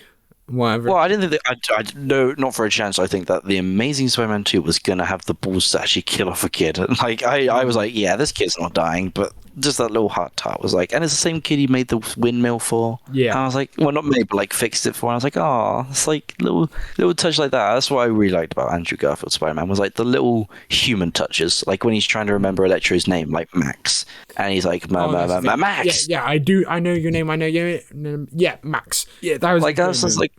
And just like he's like when he picks up his blueprint, like he's in the middle of the heist and he picks up his blueprints, gives them to him, and he's just like, "Oh, keep the good work up, Max." And he fixes his hair, and I was like, "That's Spider-Man." Yeah, and he says, "Oh, nice you remember dude. Me." But yeah, I watched this on like January 1st, right? And that was like 2 weeks after this film came out, ish. And I went to the cinema, watched it 1st of January, and I guess by that point, everyone knew the leaks or whatever because it was such a dead cinema screening. I think we were going to mention this. Like, what was your cinema screening like? Because you watched this only a few days after it came out, right? Was it really impactful, like the audience? There was no like screaming or clapping, and there was the occasional like, yeah. But when I went to see it for the second time, there was like this couple in the front row, and that every time every time Pete or Andrew came on or whatever, they made a reference. There was like these two like dressed up in Spider-Man suits, and they like giggled to themselves or like it was quite cute. It was quite cute actually. They were just like a couple just sat there, and it was like that's him. I was like, oh, they're obviously older than me, but I don't know. I just found that kind of cute. So I was like, oh, that's nice. That's a nice healthy relationships. They're in costumes, yeah. The cinema wasn't packed, but that might just be because I went to really weird times. Okay. And I was also in the director's lounge, not to flex again, but yeah. When I didn't know. I do think, Theo, you do look like a director, Oh yeah, I don't know how the fuck I thought I'd have. I thought I was just, I'll go at like 10 to 9, and then it was just, why is this one so much? It's more expensive than the other. Oh, it's probably fine. I turned up there like, oh yeah, you're in the director's lounge. I was like, wait, what? Oh, nice. Nice velvety suit, a bar before I entered. Oh, don't. I'll have to go there next time. I haven't been there before. Treated with royalty. Was the Queen there by any chance? Oh, yeah, she was right next to me. Good old Lizzie. Even better, Prince Andrew. We exchanged snaps. We exchanged snaps with Prince Andrew. Yeah. Nice. No. You got his memo. But the original point why I brought this up because my cinema was dead. But the only moment, and because we were on the point about William Dafoe earlier, and the Green Goblin. What a man. This couple, actually, the woman of the couple, yes, it was a man and a woman. The woman, gasped when William Dafoe, was unmasked and he was just there, the scene with Aunt May, and it was like, oh, it's him. And then everyone on her side and my side of the cinema kind of just looked at her. It's like, why are you excited about this? And I was like, oh, it's fun. Just let her have that little moment. Because I was like, no one cared about, Andrew Garfield and Tobey Maguire coming back, because I suppose of the leaks. So they already knew what was coming. But she... Return of Norman Osborn. Yeah, for some reason she was just... I guess it's not to do with Spider-Man. I guess she just knew the actor from other stuff. And she was like, oh my God, it's William Dafoe. I love his stuff or whatever. I suppose it's that reaction. Oh, William Dafoe is a great actor. Oh, he's fantastic. And the fact that he kind of just slid back into his role so seamlessly, it's like the moment that Spider-Man gets his spidey senses and then boom, he's back into character. I think. I was going to say, should we talk about William Dafoe? Should we talk about Green Goblin? Because I think this is a whole section, because Jesus Christ. He portrayed... not the illness, but the paranoia so well in that scene with Aunt May and Tom Holland. You could really get behind him. And then when he made that shift to Green Goblin, they were two different entities. And my God, he was so manic. When Tom was giving it his all, punching him when he's got his legs around his head and whatever. And then, the Green Goblin just keeps looking back at him, laughing. I just thought, what a fantastic performance from William Dafoe. And again, I think you mentioned it in our Far From Home performance. No, in our No Way Home Far From Home review, you said Tom Holland's best performance is in this film, No Way Home, and I have to agree. William Dafoe and Tom Holland sharing a scene was magnificent to watch.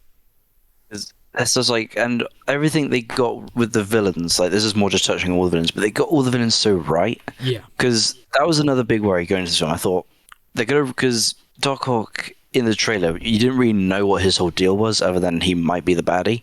And I was very pissed off because I thought they were taking him from at the end of Spider-Man 2, before he actually drowns, when he was still good, when he was still a good guy. Okay. And I was really annoyed that they were going to retcon that and just make him the baddie. Yeah. And I was so happy to find out that it was before he turned good. And because otherwise that would have really pissed me off. But seeing Green Goblin back on the big screen and growing up watching Spider-Man 1 and 2 religiously, seeing those two characters back in action with the same actors was just unbelievable. I was thinking you were implying that you were old enough to watch it when they come out there, and I was like, bloody hell, I'm not that old. I'm not that old, but God, and this the first scene you see properly with Norman and Green Goblin is when he's talking to the mask, and that is not shot for shot, but it is basically Spider-Man 1. That exact scene happens. The heart, Osborn, first we get the heart, and and then he breaks the mask, which is a good choice. Get rid of the mask early because it wasn't the best in Spider-Man. I have a soft spot for it, but it really good decision because it let you see William Dafoe's face. Exactly. And goddamn, did he have a hell of a time. And it's cool to establish that the mask wasn't, what was controlling him, because even without the mask, it was this sense of overpowerment was still there, And it's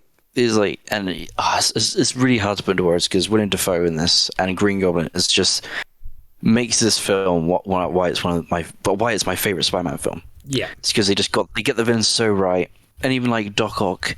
I think I prefer him Spider-Man 2 just because he has a bit more to play with. Yeah. And in this one, he's kind of watered down a little bit. But still, he's still good. He has the power of the sun. And when he talks to Toby, that's a very nice moment. Peter, you're all grown up. And then he says, what does he say? He says, how are you? And then Peter goes, try and be better. That is what Peter says in Spider-Man 2. To Doc Ock. Okay. Yeah. And then he's like, how's that going? And then Peter Parker turned around and went, trying to do better. Yeah. And it's just that little moment where he says the exact same response and then the smirk. It's just so nice seeing those two back in the screen. And don't get me wrong, the Lizard Sandman are the worst. It was nice to see him there, though. It was nice to see him there. They kind of got Sandman a little bit wrong, in my opinion. They got him a bit too much. Well, because I get the whole, like, he wants to go back to see his daughter thing. And obviously he was in that sand state for almost the whole film because the actor didn't come back. Yeah. Which is fair enough. You had to get around it. But it still kind of lessened him as a character. Yeah, I think this is an appropriate time to bring up those polls because I do want to talk about, Peter Parker, Spider-Man. And oh, yeah. I thought that was going to be like an end thing because, damn, we got some Spider-Man. It is going to be tough. But, yeah, so as I'm getting up the polls, I'll ask you the same question that I asked Twitter. Who is your favorite Spider-Man? I'll ask your Peter Parker later, but Spider-Man, who's your favorite Spider-Man, I guess? Andrew Garfield. You see, I'd agree, but again, I think with Peter Parker, you're going to say Tobey, aren't you? Tobey Maguire. Right, so it's so harsh to say Tom Holland is neither the best Spider-Man nor the best Peter Parker because he is so excellent in both roles. And I think he's the best of both worlds, but then it would be unfair to the other two to say, oh no, he is the best Spider-Man, he is the best Peter Parker, because to me, I think Tom Holland is the best at both. But equally, if we take Tom out of the equation, I would definitely say Tobey's the best Peter Parker and Andrew's the best Spider-Man. But equally, if I do say that, I miss out Tom Holland, and he's so good. So I think Tom Holland now has the potential. I think Tom Holland now has the potential to be the best Spider-Man and the best Peter Parker. Yeah. Like, if they continue what this film was doing, then he is most likely going to be the best. But, yeah. As long as they keep this going, because the thing with Andrew, yeah, his Peter Parker was too cool. Dreadful. Like, he had a skateboard. That's not cool. That's not Peter Parker. Yeah. But a Spider-Man was Spider-Man. He was just Spider-Man. Yeah, and it's not just, the web, swinging and whatever. It's actually, the character's motivations. What does he do with his... he's got the best web swinging. Yeah, like, let's be real. His web swinging is so flawless. But yeah. Yeah, that's the thing with Tobey, is that his Peter Parker was nice and grounded and was a nerd above all else. But his Spider-Man was weird. Yeah. Like, there were nice moments, like the whole "Go Spidey, go!" and like when he goes in to save the kid, and who he thinks is like the old woman in the burning building. Yes. Like, that's like nice Spider-Man moments for him. But then you also have like the weird moments of like him talking to MJ and him trying to kill Flint Marko, which made sense for the plot. It made sense for the it made sense for the plot, but it made me want to die. It's just, emo Parker, let's just not go there. But dreadful. And then people say, it's justified by the funny dancing on, and I just think, fuck off.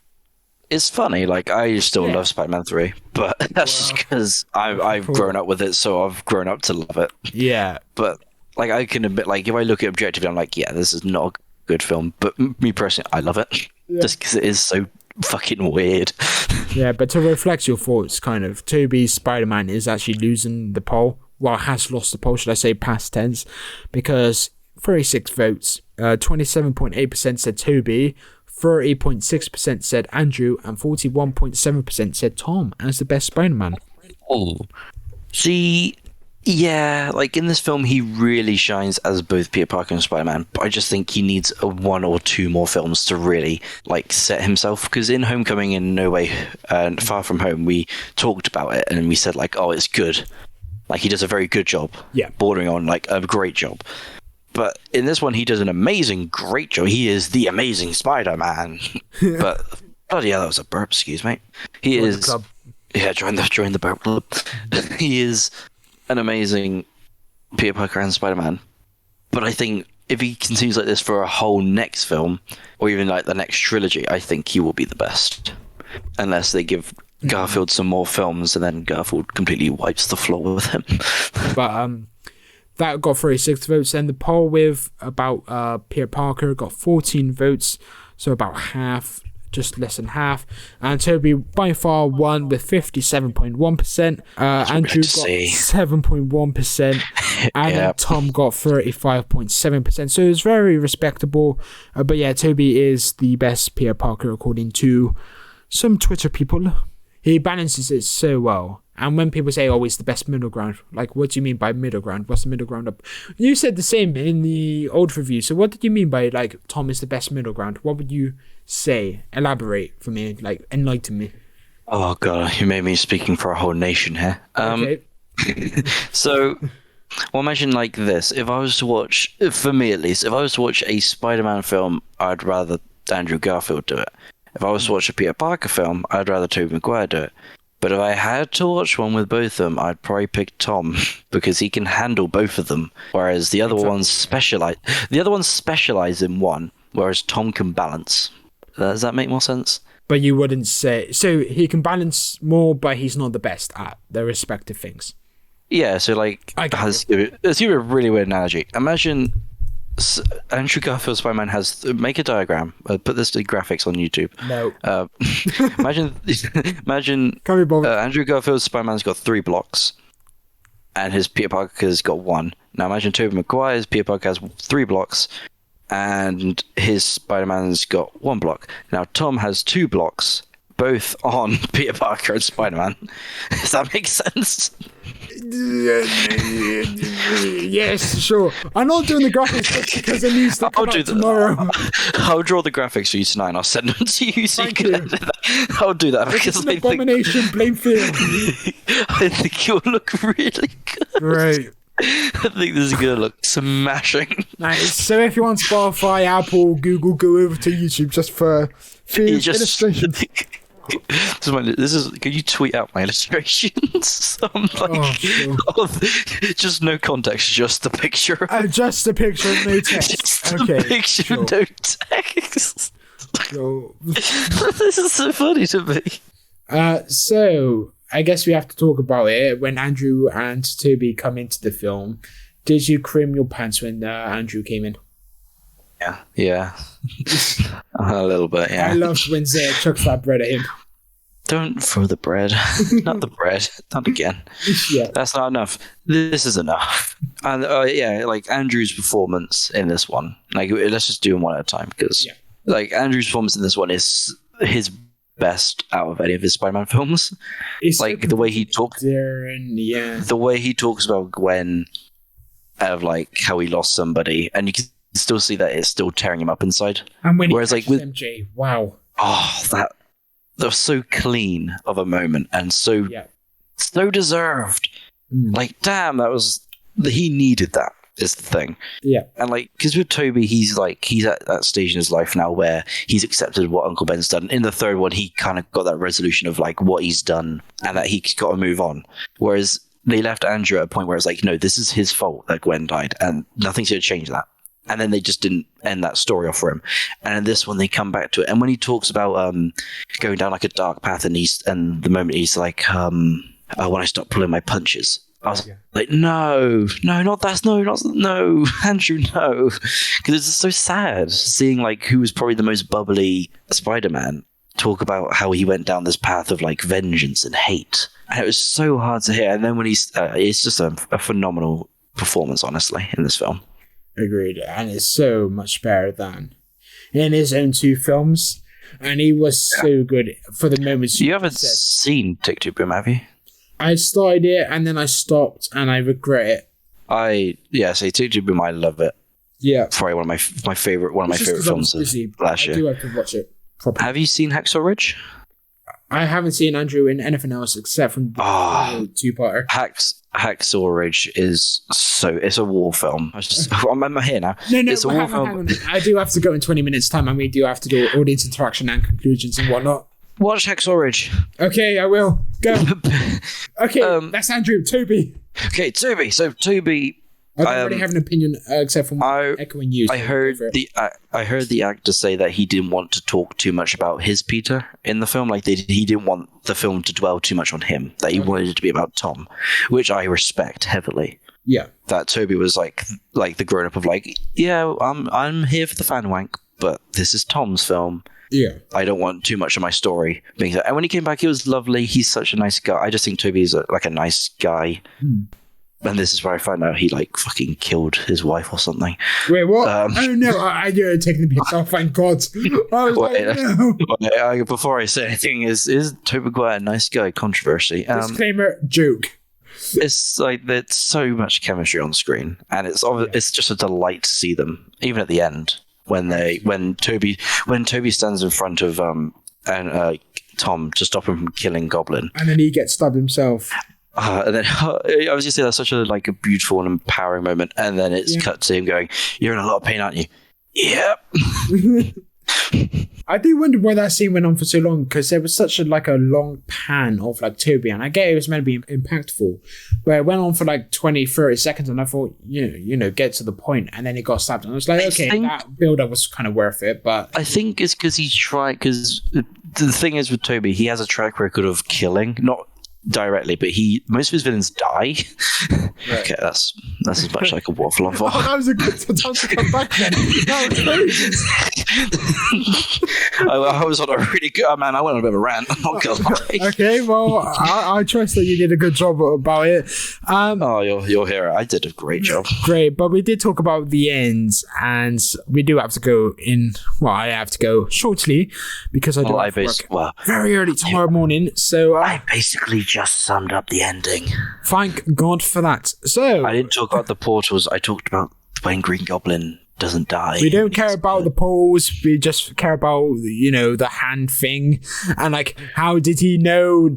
How to do it in tingles? The suits. Wait, the suits. Oh, you're taking the piss. Okay, black and white, blue and white. Blue and red from the black and red. Fuck, kill me. Black and red from. I'm choking on still water. Good. Still good. It's still good. When he gets the upgrade from the Iron Spider suit, that's a really nice moment. But fucking just get rid of it. Thank God they've gotten rid of it at this point. But his new suit, damn boy, is it ever gorgeous? It's so nice. Finally a Spider-Man suit in the MCU that looks like a Spider-Man suit, 100%. And when he's zipping around at the end, I just want to see more of the suit. Honestly, I was like, "Come on, keep this going for 20 minutes." I got time.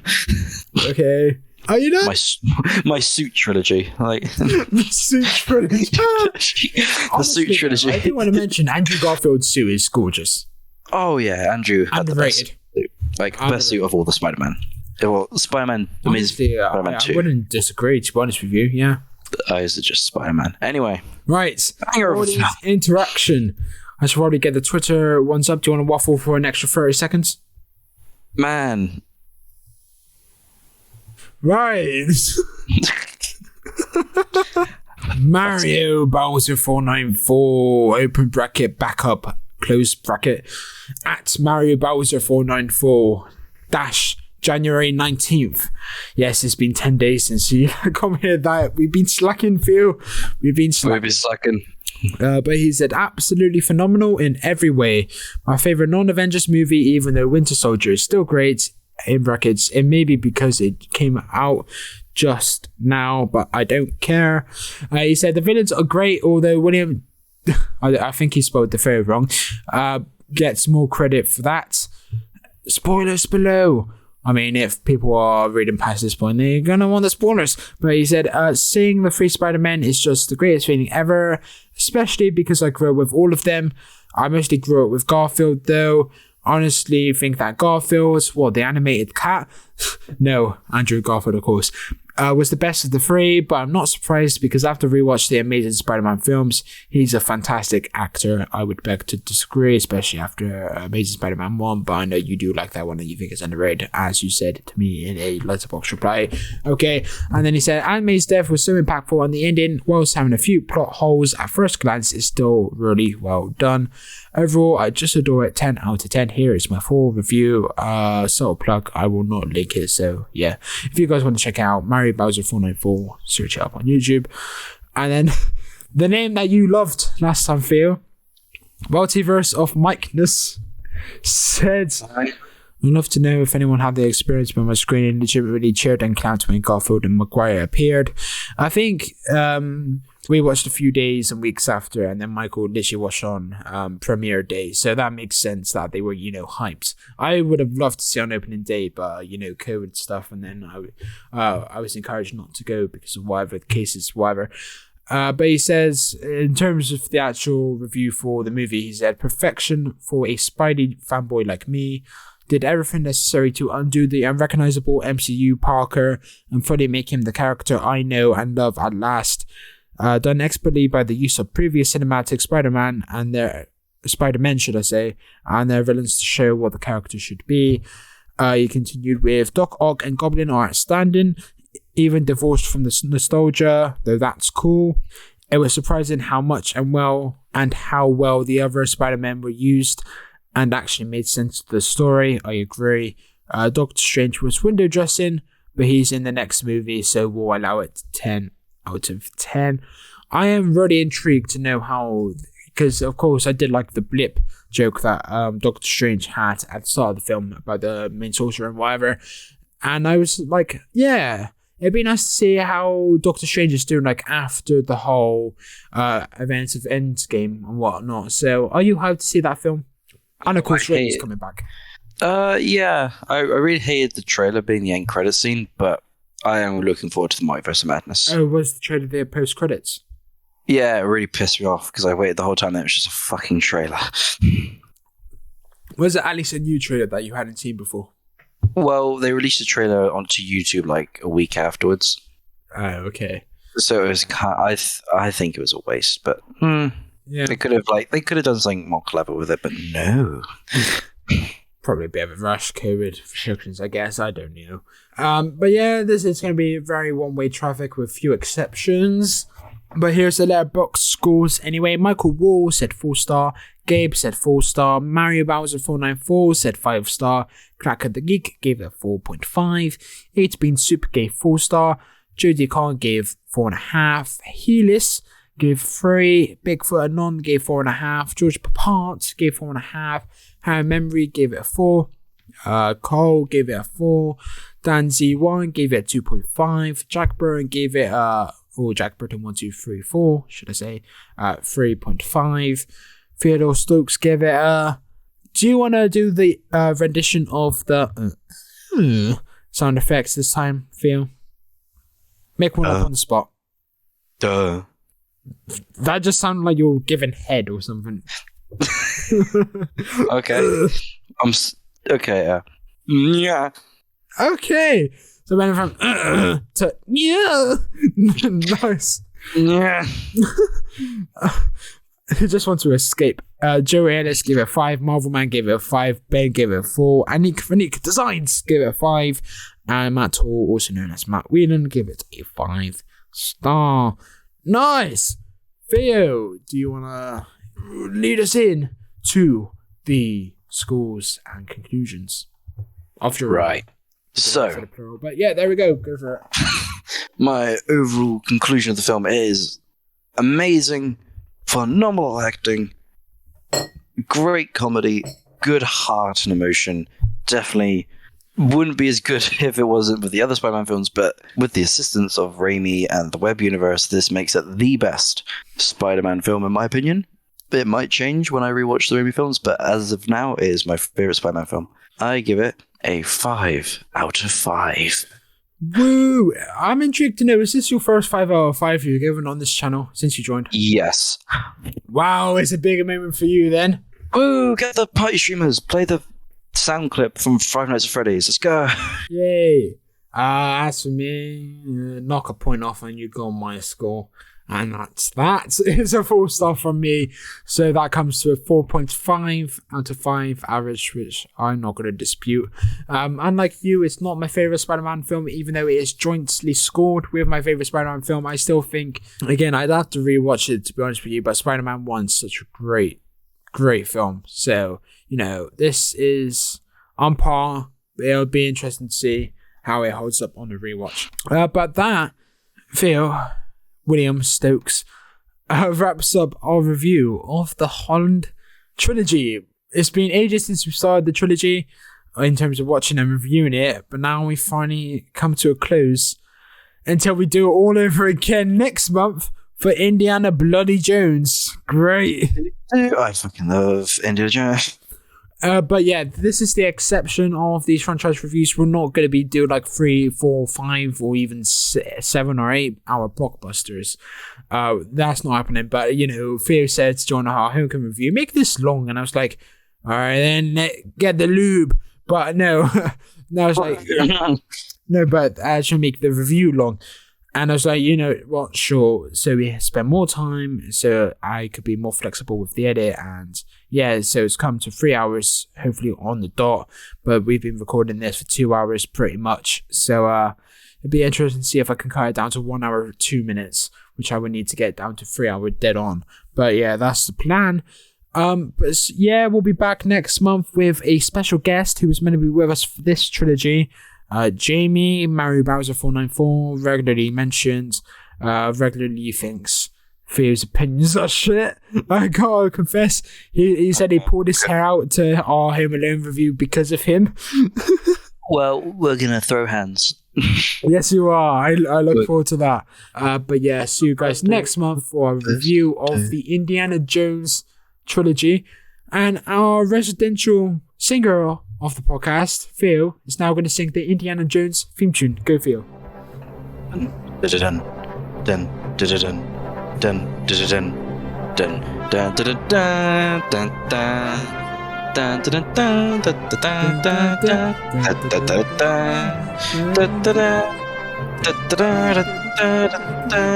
Alright, goodbye. Bye. See you next time. Bye. Peace. See you next time. See you in a month.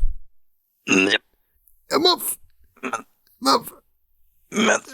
Okay, goodbye. Month.